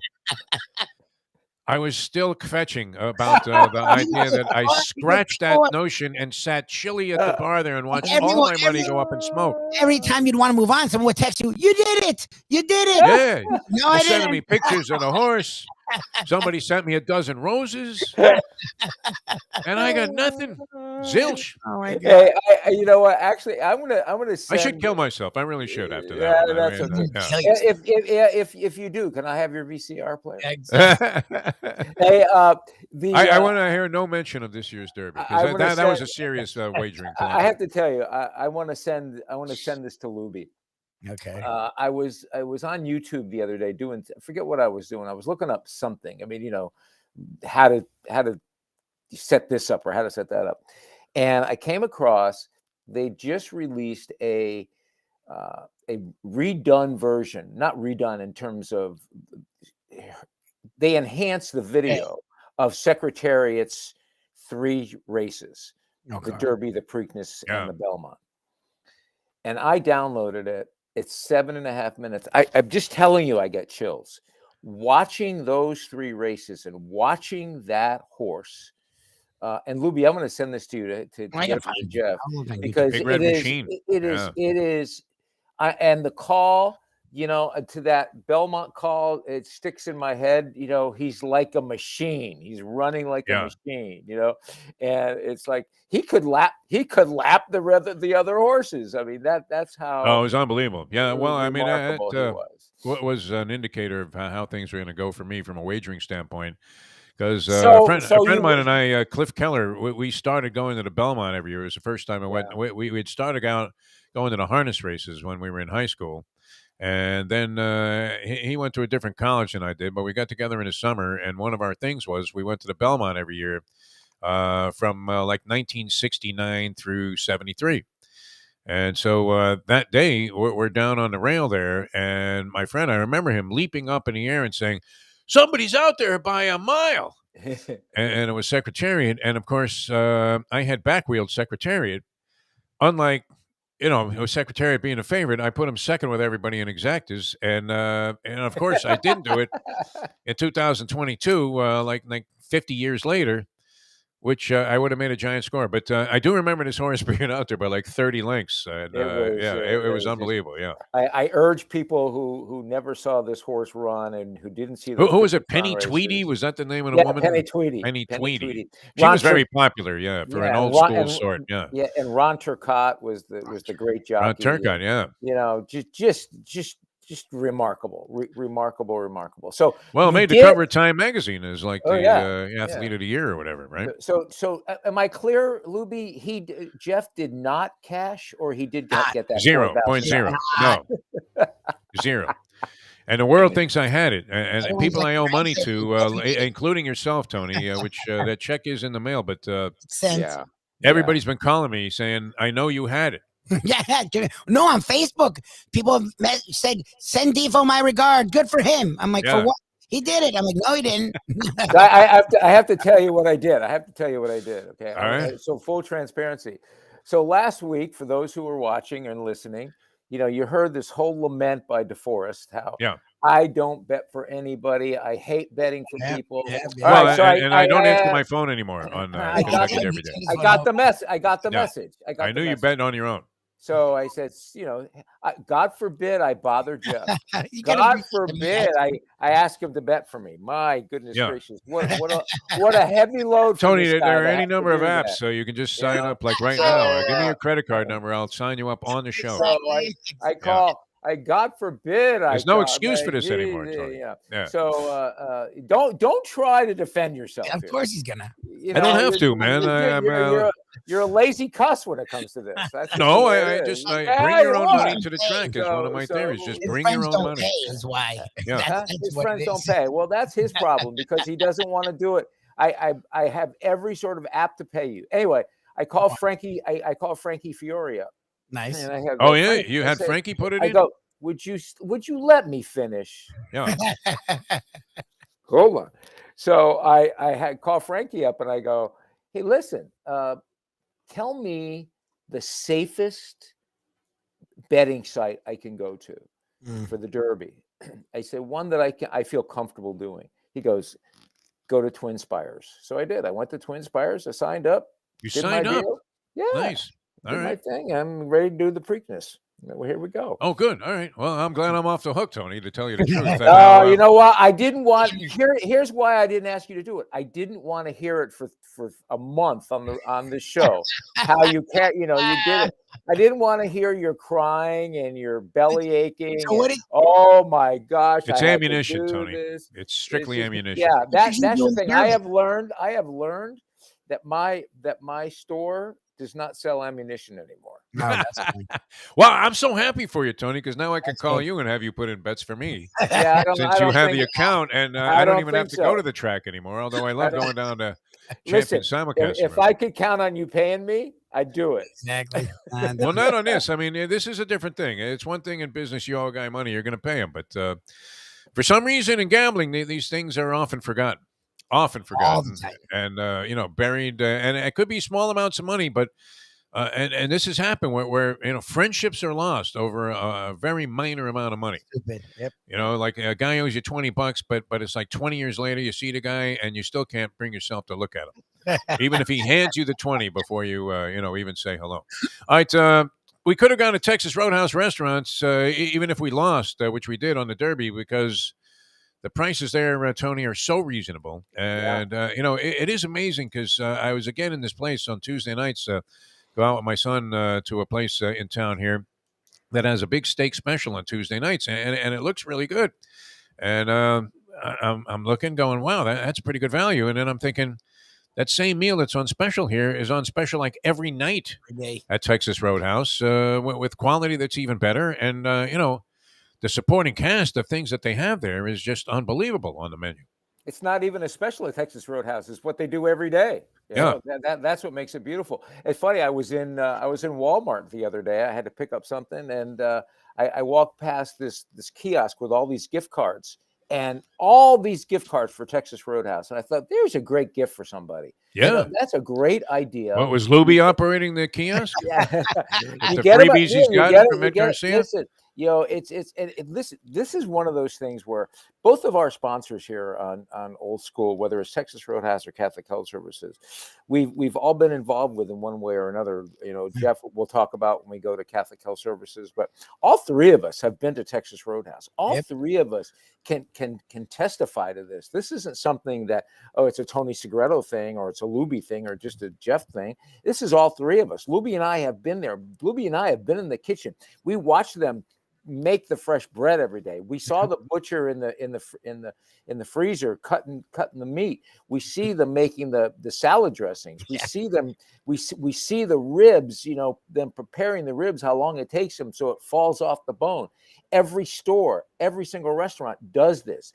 These, you know, the bread isn't shipped in, the meat isn't shipped in. It's just all done there. 99% of every restaurant Texas Roadhouse has, 99% of the food they serve is made right there at that restaurant, including the bread. I mean, and this young man we saw doing the bread, I mean, his arms were like, he was because he's like sitting there kneading it. It is remarkable. You expect him to be pulling a truck with his teeth uphill, World's Strongest Men competition.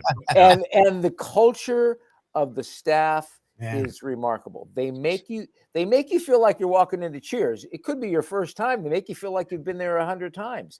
They treat you with respect. They treat you with the utmost ability to tell you what they like. They've tasted everything. They'll guide you to what you want to eat.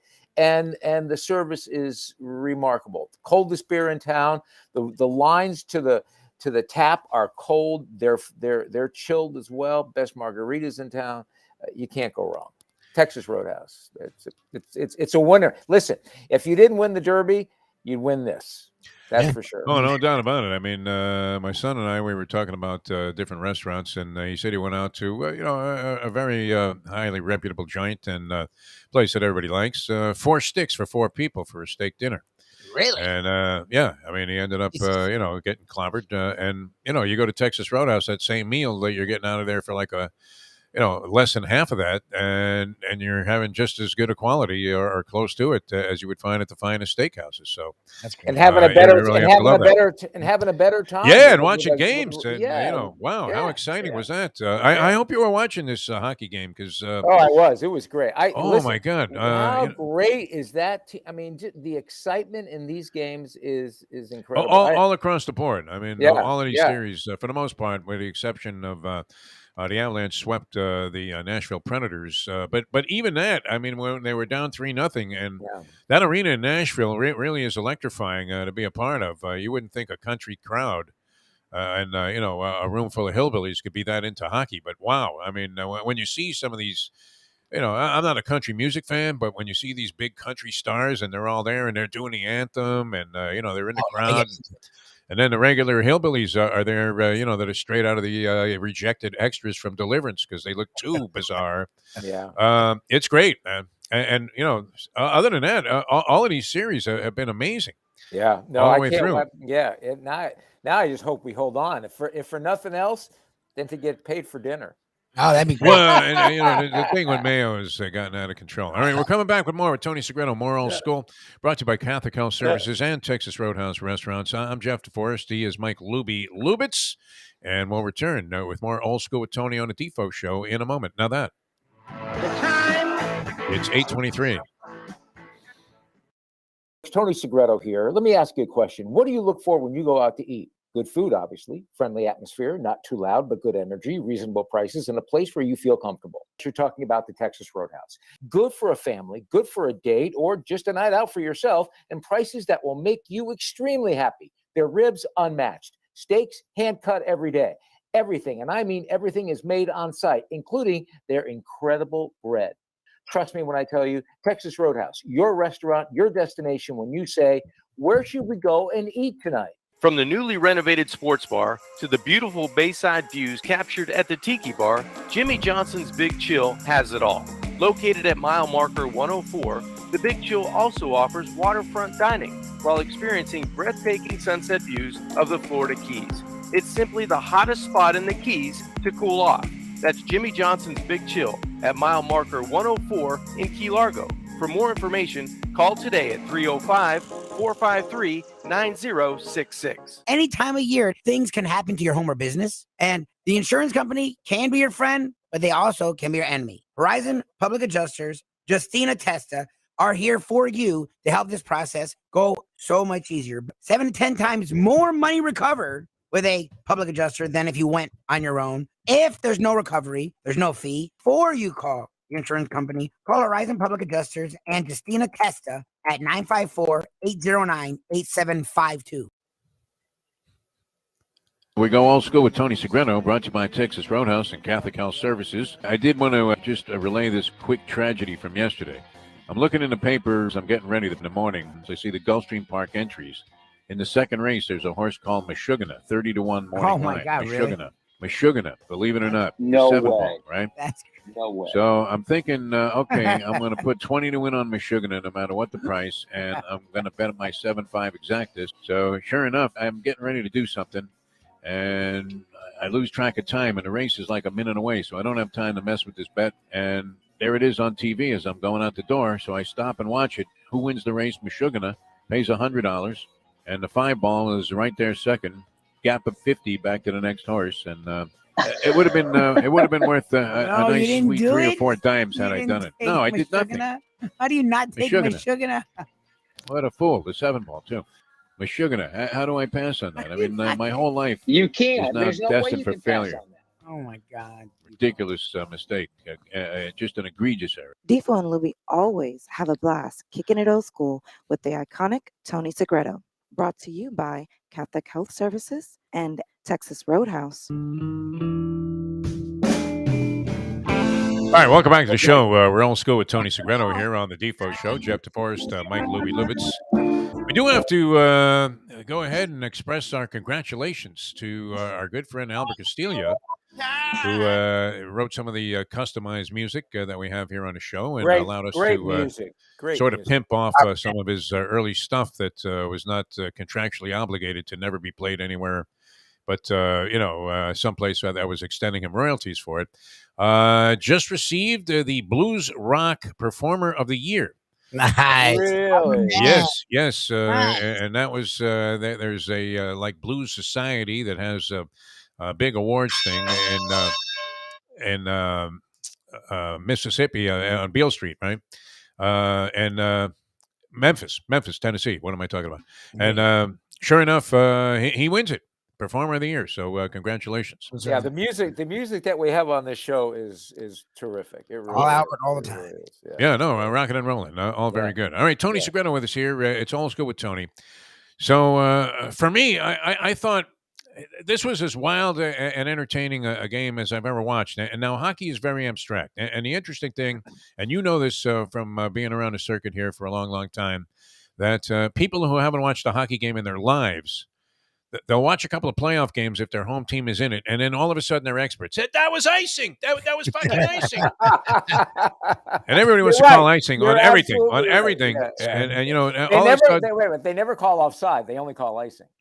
And then Lubie and I, really, look, I watched hockey since I was a little kid, so I understand the game, but I couldn't tell you that I'm any expert on today's NHL. I followed it kind of casually throughout the season. I couldn't say, and in fact, I can say, I did not watch one hockey game during the regular season in its entirety. You catch clips here, and you tune in here for a little while. You see what's going on, maybe get a feel for different teams. But I did watch enough of the Panthers to think, wow, these guys are great. Yeah. I mean, you've seen good teams, and in any sport, they were playing as well as any team in any sport that was in one of the major sports leagues and had a regular season that was really just absolutely terrific. I agree. Scintillating all the way through. Yeah, I love the way they skate. I love the push. I love the the attacking. It's first of all, the game of hockey in and of itself is exciting. But when you have a team like the Panthers, who first, they're great athletes. Their speed is incredible. And when you see them attack, when you see that surge coming down the ice, and they're flipping that puck back and forth, man, there is nothing quite like it. I love the speed of the game. I can't wait for the next game. When the game is over, I'm like, oh, can we play again? And you're worn out, but the players are worn out. And you know what? And I love that, they still talk to them between periods. I just love the whole way it's set up. I really, really do. I think it's and you're right. I've been watching the Panthers like since it's their inception, and I tune in. I can say I've watched some games during the year, but man, oh man, this playoff has been so good. And there's no question that we all have a little bit of an edge going. Come on, let's win this thing. Come on, let's win this thing. Mostly because we're struggling is what's made it.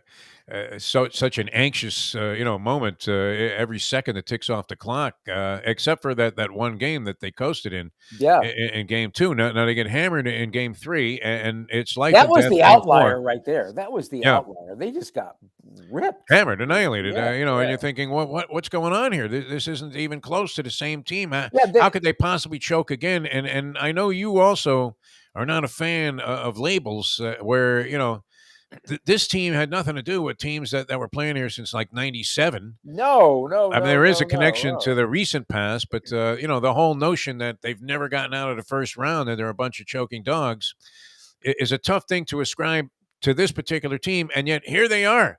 Yeah. Looking like they were about to just gag on one of the great seasons that we've seen from any hockey team in a regular season in the history of the NHL. Maybe going back to the Canadians. Yeah, that game right there that you talk about, the game that they were just beat up in, it was they weren't who they are. Like what I was just saying, they weren't attacking. They same thing in game 1. That was the they seemed listless. And you say to yourself, I mean, when you watch the Heat last night, you go, what happened? Oh, that was a conspiracy. It's a conspiracy. South Beach.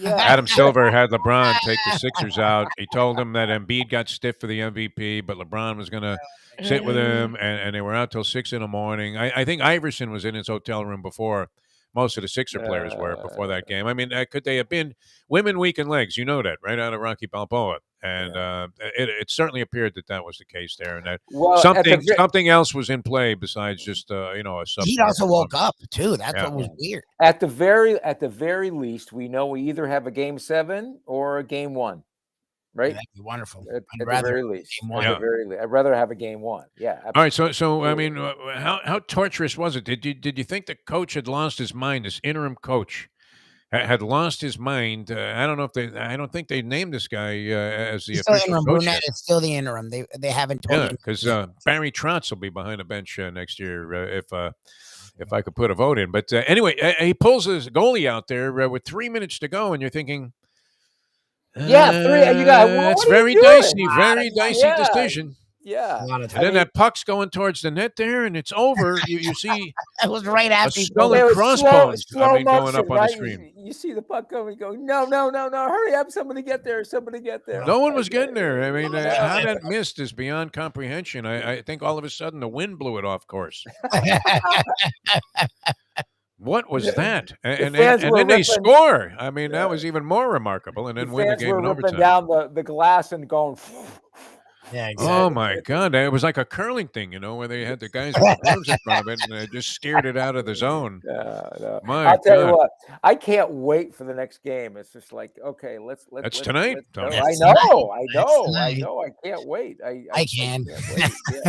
I'm running a little scared here because this isn't the NBA where the home team comes home for Game 5 and annihilates the opposition. And you ask yourself, were those other 2 games in Philly and in Dallas fixed? I mean, what the hell was that? How could this team, get they get back in the series, both the Mavericks and the 76ers, and then fall? I mean, a pratfall. Both. like you would have to think that somebody had gotten to James Harden and Embiid last night. It was crazy. They could. First of all, it was like there was at the beginning of the game. It looked like there was a lid on the basket for them. Like Yes, and you could tell it was a struggle. Why? Because women weaken legs. And well, you're not buying my conspiracy whatever. theory that Adam Silver. I don't buy any of your conspiracy theories at all, ever. I don't this one is as far fetched as any, Tony. I don't go shopping in your conspiracy store. You know, Silver was behind it. He had a big bet and it's at the FanDuel. And then it was about to be exposed, Tony. Our guys can't miss. It was just it was incredible. And Max Strus looked like Jerry West out there. He really did. Yeah, and they bring out these good points, like the series doesn't really start until someone wins on the road. Well, guess what? Here we go. So, something's going to have to break now because we'll see what happens. And I don't know. It's hard to see a team like either Dallas or Philly coming back from that level of embarrassment. You wouldn't exactly. Well, we've seen them come back before. I mean, that was. When you saw going into half that they closed it to 12, you thought to yourself, okay. This is going to be a game. Yeah. Because now I'll come back. I can overcome a 12-point deficit real quick. But then come out in the second half and we pull out. What was the largest lead we had? Was it close to 30? 30. No, they won by 30. The largest. They won by like 35. Was it over? Yeah. The margin of victory wasn't the largest lead we had. 33. They got up to 33. 33. That's what I thought. Yeah. Such ugliness. That's hard. You talk about embarrassment. Doc, what do you say to a team after you lose by that? Let's lace them up and play next time. You burn the video. Doc Rivers. I will tell you this. When I just lost his name. When the guy went down with Embiid. Where's the Embiid. Yeah. Oh, that was. I was like, wow, this could be bad. No, he looked like Jerry He was Quarry out in of this the game. Like he was out of the game. Yeah, he really did. He looked like Jerry Quarry, just taking a beating every night on ESPN Classics, where it's okay. Here we go, George Foreman and Jerry Quarry. Here's round one. It's very difficult. Listen, I'm not a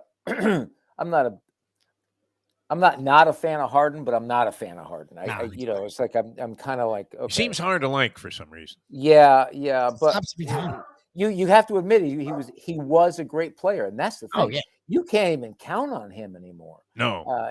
Every once in a while he'll show that flash of brilliance, with three guys on him, and all of a sudden, nothing but net. But that's doesn't happen very often anymore. No, he doesn't have the explosiveness that he had. No, not at all. Not at 320 pounds. He looks like Wayne Embry going out there. Speaking of No. We should for those of you who don't know Wayne Embry, I think Lubie, you got to find a picture of Wayne Embry. Wayne Embry probably was svelte by today's standards, But Wayne Embry made Barkley look svelte. Yeah. Come on. Barkley I love Wayne Embry, man, because I like the fat guy in sports. I always did, and so Wayne Embry was one of my heroes. I think he just checked out like this year too. Do you know we killed off Joe Pepitone on the show the other day? Tony, I put out a Dead or Alive. Joe Pepitone. He's alive. Yeah, and he's very much alive. Yeah. Joe Pepitone. Pepe's fine. He's doing great.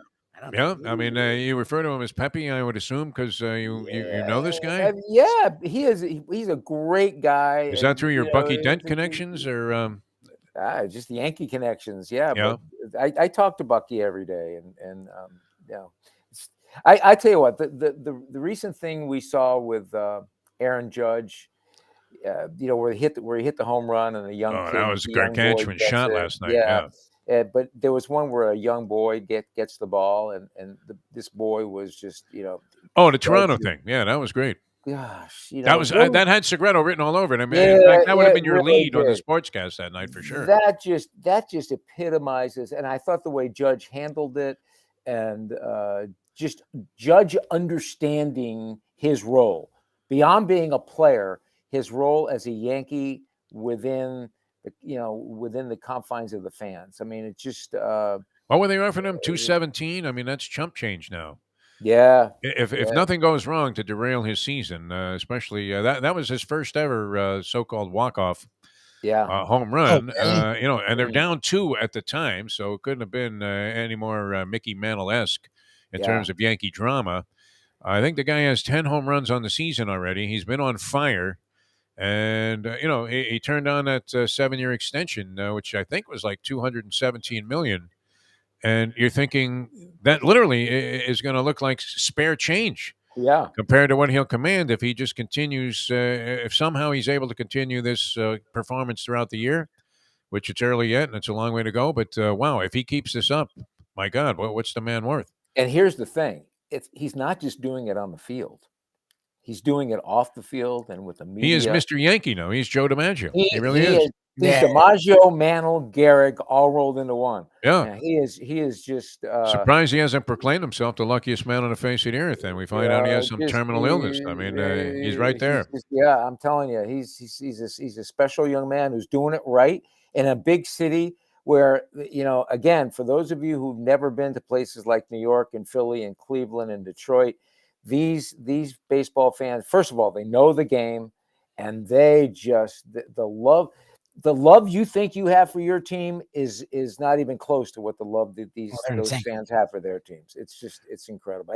And Jeff, you can speak to that. I mean, in New York. Oh no, it's great. Crazy. Well, I grew up when literally you'd be on a subway station, like one of the elevated trains, heading for the beach, and it would be like Frank Larry of the Tigers against the Yankees, and Larry was always a Yankee killer. And Mel Allen's doing a game, Red Barber, on the broadcast, and every person had a radio. I mean, it was you were listening to Santana at Woodstock everywhere, and then when you got to the beach, everybody had the ball game on. Yeah. And that's what it was. I mean, people were very much enthralled And with Yankee baseball. Did you see this thing last night, though? This was great. The kid pitches a no-hitter. His name is Reed Detmers, and for the Angels. But in that ball game, Rendon, the third baseman that the Angels signed for like a ton of cash, and it's actually, I guess, starting to pay off. At least early in the season, they're in first place in the AL West. But he bats left-handed for the first time. He's a right-handed power hitter, Rendon, and hits a home run. Oh, jeez. Left-handed. I did not see that. I did not see. I mean, that was even cooler than the no-hitter in some ways. Yeah, I agree with you. But go back to the Yankee thing real quick. Yeah. When you had your radio on back in those days, you knew so it used to be that when the Celtics were in a position where they were not going to lose, Red Auerbach would light up his cigar. The cigar, Yeah, the victory cigar. So for me, if I tuned into a Yankee game late, and I had my little earplug in with my transistor radio, and they said, and now playing right field for the Yankees, Hector Lopez, I knew that the Yankees were up by 7. Hector, man. One of my favorites, number 11. Yeah. When he first got in the league, it was rough. But man, oh man, he became a good very valuable guy. component. Sure. Yeah, very, very good. Batting 7th, player. Hector Lopez. Yeah, like Johnny Blanchard. Yeah. Blanchard was like a third string catcher behind Yogi and Elston Howard. I mean, but he was a pinch hitting home run machine, man. Great, he would come in. He would get you 20 homers a year. I mean, easy pinch hitting, no less. Well, I mean, you have to consider also that the talent dispersal wasn't as thinned out as it is because you only had like 16 teams. Yeah. And now what do we have? 30. So, all of these teams were stocked. It's the same thing like in a 6-team league in the NHL. You used to see like all-stars jump out there on the fourth line. Yeah. And, now you have 30 teams in the NHL as well. So, it's surprising how they're able to have and feature as much talent as they have been so far throughout the playoffs. All right. Well, we are certainly hoping for good luck tonight. That would be awful to not be able to, as they say, consolidate the break there. And, after that thrilling come from behind, impossible victory to conceive in game number 4, the Panthers go down in game 5. It'll be largely deflating. And then come on, Pats. It will trigger a level of insufferability in one Michael Mayo, the gambling gourmet, that we will not be able to deal with. We will have to not, have a show on Friday. I'm telling you, we need to refer to him as CM. Cranky Mayo. Thank you, Mike. He hates everything, though. Like it really is the old Mikey thing. Like, just the opposite. It's hard to believe that this guy was a sports writer because he's so cynical about it. Can you imagine living like that? No, because I was going to say, Tony, Wear me out. 2 years Wear ago, we me had out. nothing, and here it's just wildly entertaining. I mean, the Heat game was kind of a stiff last night, and then you flip channels, and there are like two Yeah. hockey games on, one of which actually both of them were like Thriller and Manila type of conclusions, Yeah. and with a lot of great play. And this wasn't even involving the series where the home team is engaged. So it's been very exciting and a lot of great offerings. And this is why you're a sports fan. I mean, for this time of the year and seeing some of the things that are actually going on right now, and then even other sports. You have tremendous stuff happening, and that's been great. Tennis has been off the chart so far this year, Yeah, it's and all leading into the French Open, it's and all really been good. This has been a That's been wonderful. fun. There hasn't been that drop off. There's always been when this ends, this ends, and what they're going to do now. But we have the playoffs, both NHL and the NBA, and we have Preakness coming up in another couple of weeks. I mean, it's just been fabulous. I mean, talk about an Horatio Alger story there. You had a guy, beat Hey, Canelo Alvarez. Yeah. Yeah, before I forget, make sure the roses that they sent you for winning the $4,000, make sure you cut the bottom of them. You'll get more life out of them. I'm more likely to throw them in the Atlantic Ocean when I get them. I'm just going to walk right across the street, and I'm going to follow them right out to the horizon there. I mean, can't imagine not making my play. And it crossed my mind, Tony. That's the worst part of it. I actually thought about doing it and then didn't. That was, and I had plenty of time because Lubie says, "Yeah, why don't you make a bet over there in those machines and quit crying about it?" Like it's too late, Lubie. I let the golden opportunity of a lifetime go, as I have many times. All right, Catholic Health Services. You mentioned them earlier.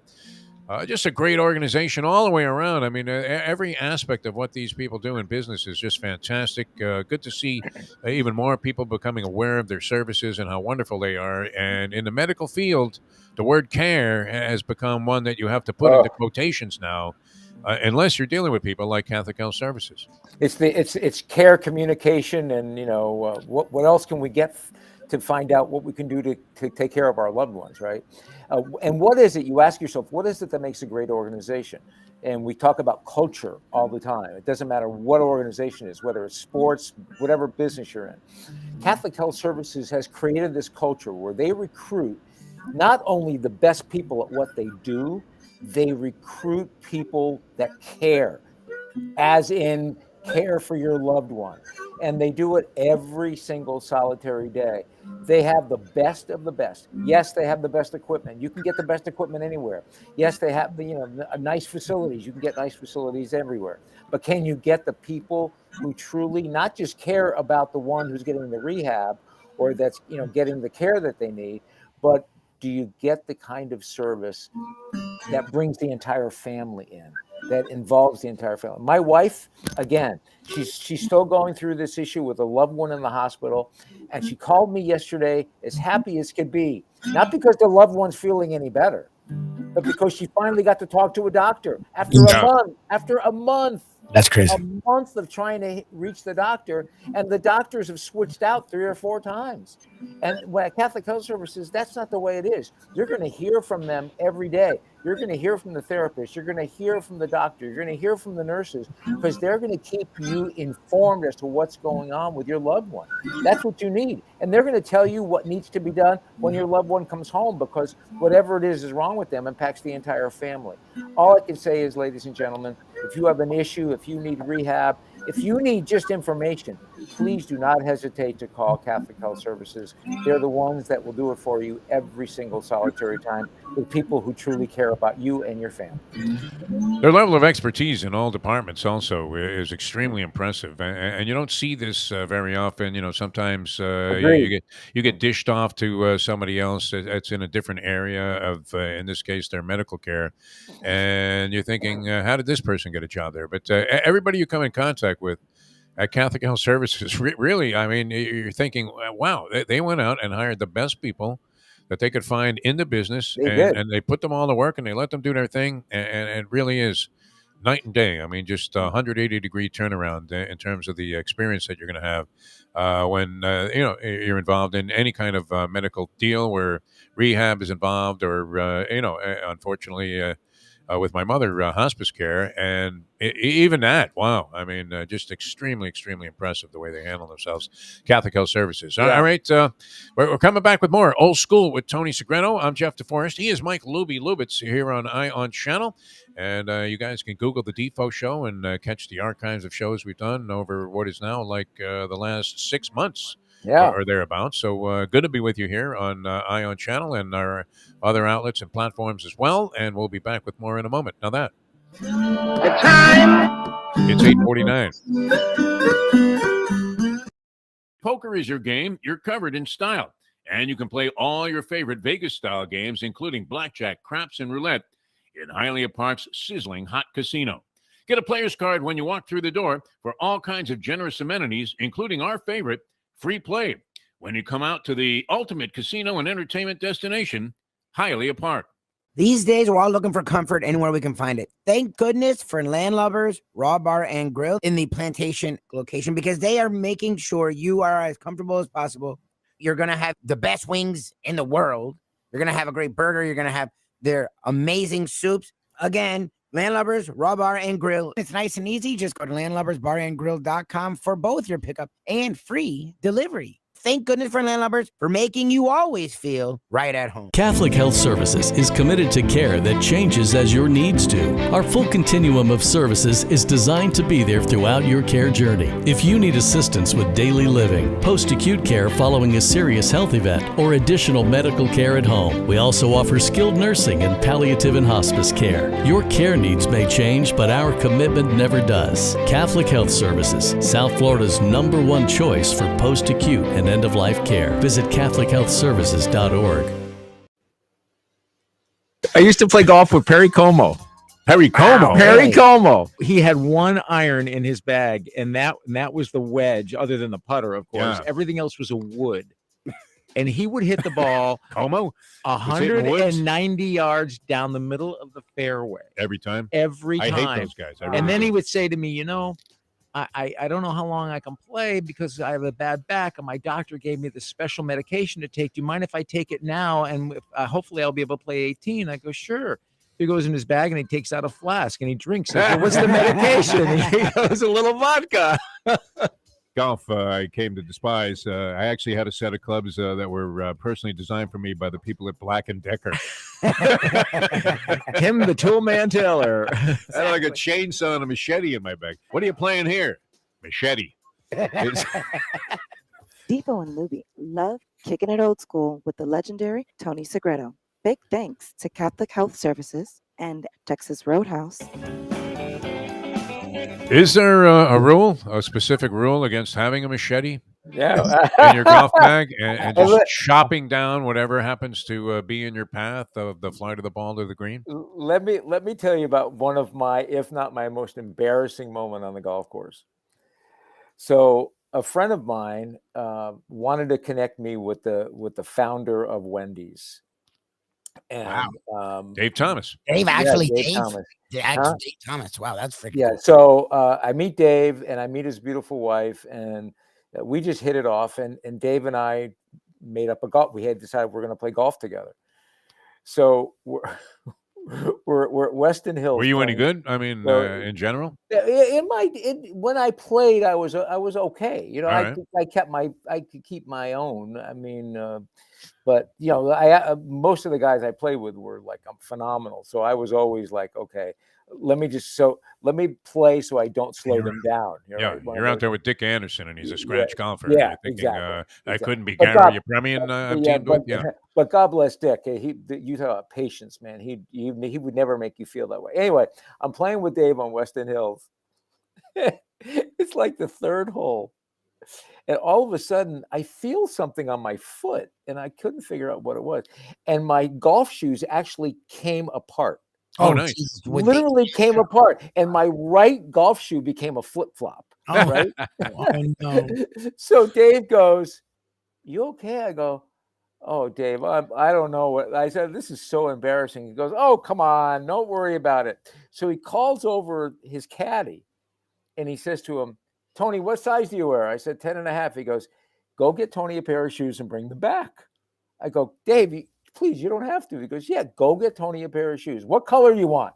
I go, so I go to give Dave money for the shoes. He wouldn't take it. Anyway, Caddy comes back. I still have my pair of shoes from Oh, yeah? Dave Thomas. That's classic. Yeah, for sure. Yeah. Well, I mean, here's the thing, Tony, that strikes me, and not to imply that I'm frugal or penurious when it comes to these sort of things, but I would never buy anything, not even a sleeve of balls in the pro shop. So a pair of shoes there had to be an exorbitant markup. No, listen, if I were going to buy any golf course, it's true. I would have played with my. Exactly. I would have played barefoot, but I would have avoided at all costs buying something at the pro shop. Oh my God, can't even imagine. That normally would cost you like $1.50. You know. Yeah, but what I don't know what golf shoes go for What a anymore, good but they're not cheap.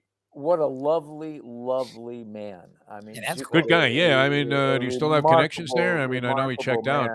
Yeah. I mean, I Because know. Wendy's look good on the logo here. Yeah, I really would, Tony. That's what I'm thinking. I could hawk some chili from Wendy's. I like the chili. I used to like their chili. I did, for a fast food what's place. Your favorite fast food place? Fast food? Oh, I don't know. I mean, I'm not I would frequent them. I don't anymore, even though I do love fast food in general. When you did frequent them? Well, I mean, it would be an obscure joint that was unique to the hometown that I had in Long Island. But these guys actually became fairly successful restaurateurs in South Florida with chicken wings. They had a place called Wings Plus, which had several locations. But originally, they owned a place that was on its way to Jones Beach. So if you were on the highway, you were going to pass by a place called Bob's Hamburgers. And this was when McDonald's was in its infant stages. And their burgers were vastly superior to the taste, and their fries were better than McDonald's. But I don't know. What would it be? Nathan's? There are a lot of good places. Yeah. In-N-Out. What? Yeah. In-N-Out, which is only in the West Coast. Chick-fil-A, and then Five Guys. I like Five Guys. In-N-Out is great. No doubt about it. What about you, Tony? Arby's I liked at one time, although I don't know what it is about it that I haven't been there for years since. I just don't like eating like giant things with buns anymore, because obviously I want to live, past 71. So, I eliminated that from my diet. I'm not a fast food guy, but if I will. I love fast food, though. I really do. Yeah, me too. Chick-fil-A is... See, I'm not a Chick-fil-A guy. I never got into it. I grew up on Chick-fil-A. My mom loved it. I will ask this. I remember when I was growing up Burger King was either Burger King or Royal Castle. Royal Castle. And great. White Castle. New Jersey was all about White Castle. That was great. But I remember growing up when I was younger, going to get shakes from Burger King because I loved their shakes. But I haven't had a shake in I don't know how long. If people have a place that they recommend to get a really good Jackson's ice cream right here. I would imagine. I love Jackson's ice cream. They're good. Oh my goodness! All right, I have to get into this, Tony, because this is old school here, and we brought it up on the show. We only have a couple of minutes to go, but we were talking about how if the Panthers get eliminated in the first round, we were talking about this with Dave Hyde specifically, and he brought up a couple of good examples. One of which I think stands out. Would it be the most deflating loss in the history of South Florida sports that team can have such a great season and then get eliminated in the first round? And all of the negative labels would then apply once again as, wow, this organization, will never achieve anything because they can't make it out of the first round of the playoffs on the few occasions when they make it. And he equated it with the Fiesta Bowl loss of the University of Miami when Jimmy brought the Fatigues team down there. And, we couldn't have been any more full of bravado and machismo than that Hurricane team was. They're going against a Penn State team, looks like a bunch of plodding dogs, including Pete Giftopoulos at linebacker. And we have all of these athletes. If you look at the roster of that team, I think that was like the 87 Fiesta Bowl. Yeah. You look at the roster, like Michael Irvin is like a freshman on that team or something. And you're thinking that they had great players that 5-6 deep. At almost every position, and they still lost somehow in that ball game, like 16-14. And that might have been it, as far as I'm concerned. Most deflating loss ever in the history of South Florida sports. I did that game with Sonny. Oh, yeah? Nice. Sonny and I were the play. What did Sonny? He must have. Did he punch a hole in the press box wall there? I would think so, yeah. Yeah, I mean, it was a great time. I mean, we were at the game with the whole, we were. Isn't that where the press box is like in the sky? Yeah. Oh, yeah. Yeah. Yeah. Yeah. Yeah. We were at the dinner. We were all part of that fatigue deal. And I would tend to agree. I would tend to agree with Dave. I think that was probably one of the most deflating losses. And I'm also, I don't know if I'd put it quite up there, but pretty darn close. The Dolphins' first Super Bowl. Oh yeah, yeah. You mentioned That it. was I Said that mentioned last that last week. I Yeah. thought that was pretty. Yeah, the way losing is one thing, but the way we lost, we were just totally. I mean, it was Bob Lilly. We played against Bob Lilly. It was basically Bob Lilly just destroying us. And but that fatigue loss, I will never forget Jimmy after that game. Yeah. Uh, He had to be looking like he needed I a quart of was blood yeah. after that. Yeah. Yeah, Jimmy, yeah, it was a tough one for him. See, I It's, yeah. Go ahead, Louie. Well, two for me, I would say the Heat 2010. Remember when the Big Three came together? The Heat had a 2-1 series lead over the Mavs, had a double-digit lead in the third. Jose Barea, 65-year-old Sean Oh yeah, yeah. and That's 50-year-old crazy. Jason Kidd are trying to cover LeBron in his prime, and they blow a 2-1 lead and don't win again. And then the other one is, and I'm a Noel fan, but I couldn't even imagine when the Canes lost to Ohio State in the Fiesta Bowl. Oh, that was And ugly too. They Yeah. had a way better team. I mean, Ohio State had a nice team, but that Cane team was just almost a. But that was just a You have bad Craig call. Krenzel at quarterback. Like, I mean, like that That team was- should have annihilated Ohio State. I would And then that agree with horrible you. call, and then the whole thing like that. If you're a South Florida fan, and you don't have an affiliation to any college football team, you probably root for the Canes. Mhm. I was happy because I was going to FSU at that time, and we were a disaster. So it was nice to see from my perspective. But I know my parents, who always rooted on the Canes outside of FSU, they're hurt. I remember hearing them in the other room gasping when that call was. Yeah, Craig that was Krenzel, that was beating the just Canes. that was a bad call game. You know, the Fiesta Bowl was Terry just, Porter was the name of the guy, right? The Yeah, ref? Fiesta Bowl. Vinny's throw was just Oh, it was a God. bad throw, and just I mean I see it. We had like 12 interceptions. You know, I see, Six actually, picks. you talk about but Lubie, listen, I know we're cutting out on time. You talk about your parents. There was a weekend where I didn't travel because I had been traveling so much. They said, you need just one day. I was going to travel the next day to the Dolphin game. I think they were in New York. So Miami's playing Michigan that day. And my parents, who were like your parents, just huge came. I mean, my parents, God rest their souls, they would travel. They would travel with the Hurricanes. Wow. That's how much they loved them. So I remember going over. My mother says, "Come on over and watch the game." So I go and I'm sitting there and I walk in, and my parents had two, lazy boys. And in the middle of this one of the two lazy boys, my mother had a big wicker basket. In the wicker basket were rolled up socks. I'm thinking, what the heck is she doing? And we're watching the game, and things aren't going well for Miami. And my mother, who was a great athlete, starts taking the socks and throwing them at the TV. Oh, nice. Good for her. At least it wasn't a sack of pennies. great. That's good. And I go, that's it. I'm out. There's no way I can handle this. I'm going to go watch this game in peace. She's screaming at the Mom's TV. worse than me. My father's going, Rose, please calm down. It's going to be fine. This is all a prelude to what we might anticipate tonight, because Yeah. it'll be a mind-boggling loss Come on, if Peter, the please. Panthers go down tonight. Although highly conceivable. Stop, I mean, stop. very They're going to contentious. win. They're going to win. They're going to win. They're going to win. you never know, Tony. This is hockey. It's totally different than this NBA stuff where I know. Adam I know. Silver conspired with know. LeBron James to have the Sixers out all night. I love that. All right, Tony, we love you, and a lot of fun. It rolled by very quickly, as always, here on Old Great School day. Tony Segreto, brought to you by Great day, Catholic great Health day, great Services, day. Don't Texas forget to Roadhouse take care of Restaurant. those. Don't forget to take care of those roses. Yeah, right. Yeah. I hope they're dead roses that you What's sent that? me, because what a stupid fool. I mean, my one move that I make my entire life, and I don't make it here. And it crossed my mind. That's what makes it worse. If I never thought about it, okay, fine. I could live with it. But Lubie knows I was insufferable Talk about myself. the whole time. I turned into Mike Mayo, just Talking about fetching the and crying the whole time. Yeah, unbelievable. All right, This Tony, was, we love you. We'll Love see you next more, week. man. This is Okay. a great hour. Thanks, guys. All right, checks in the mail, Tony. He knows. All right, that's well, no, actually, it's right here on my desk. You better have it Send in there, you I asshole. told him I sent it yesterday. Unbelievable. Yeah, you can always blame the mail now because things have slowed down. Gas prices are real high, and the economy obviously is, as they would say, somewhat fucked. And a good way to depart here on the Defo Show. We'll do it again tomorrow. We'll have the Hialeah Park Trivia Challenge with Dave Yes, Gergen sir. Fairley. Not sure exactly what Dave's status is right now. 7:30. Gergs is all in. We'll be Okay. here doing the trivia action at 7:30. So definitely tune in for that. And a Degenerate Friday with Yes. what could be either a very subdued or insufferable Mike Mayo Come on, Panthers. joining us. And we'll have the professor with the big board, which is always a hoot. Professor was on fire last week on the show. So a lot still to look forward to this week on the Defo Show.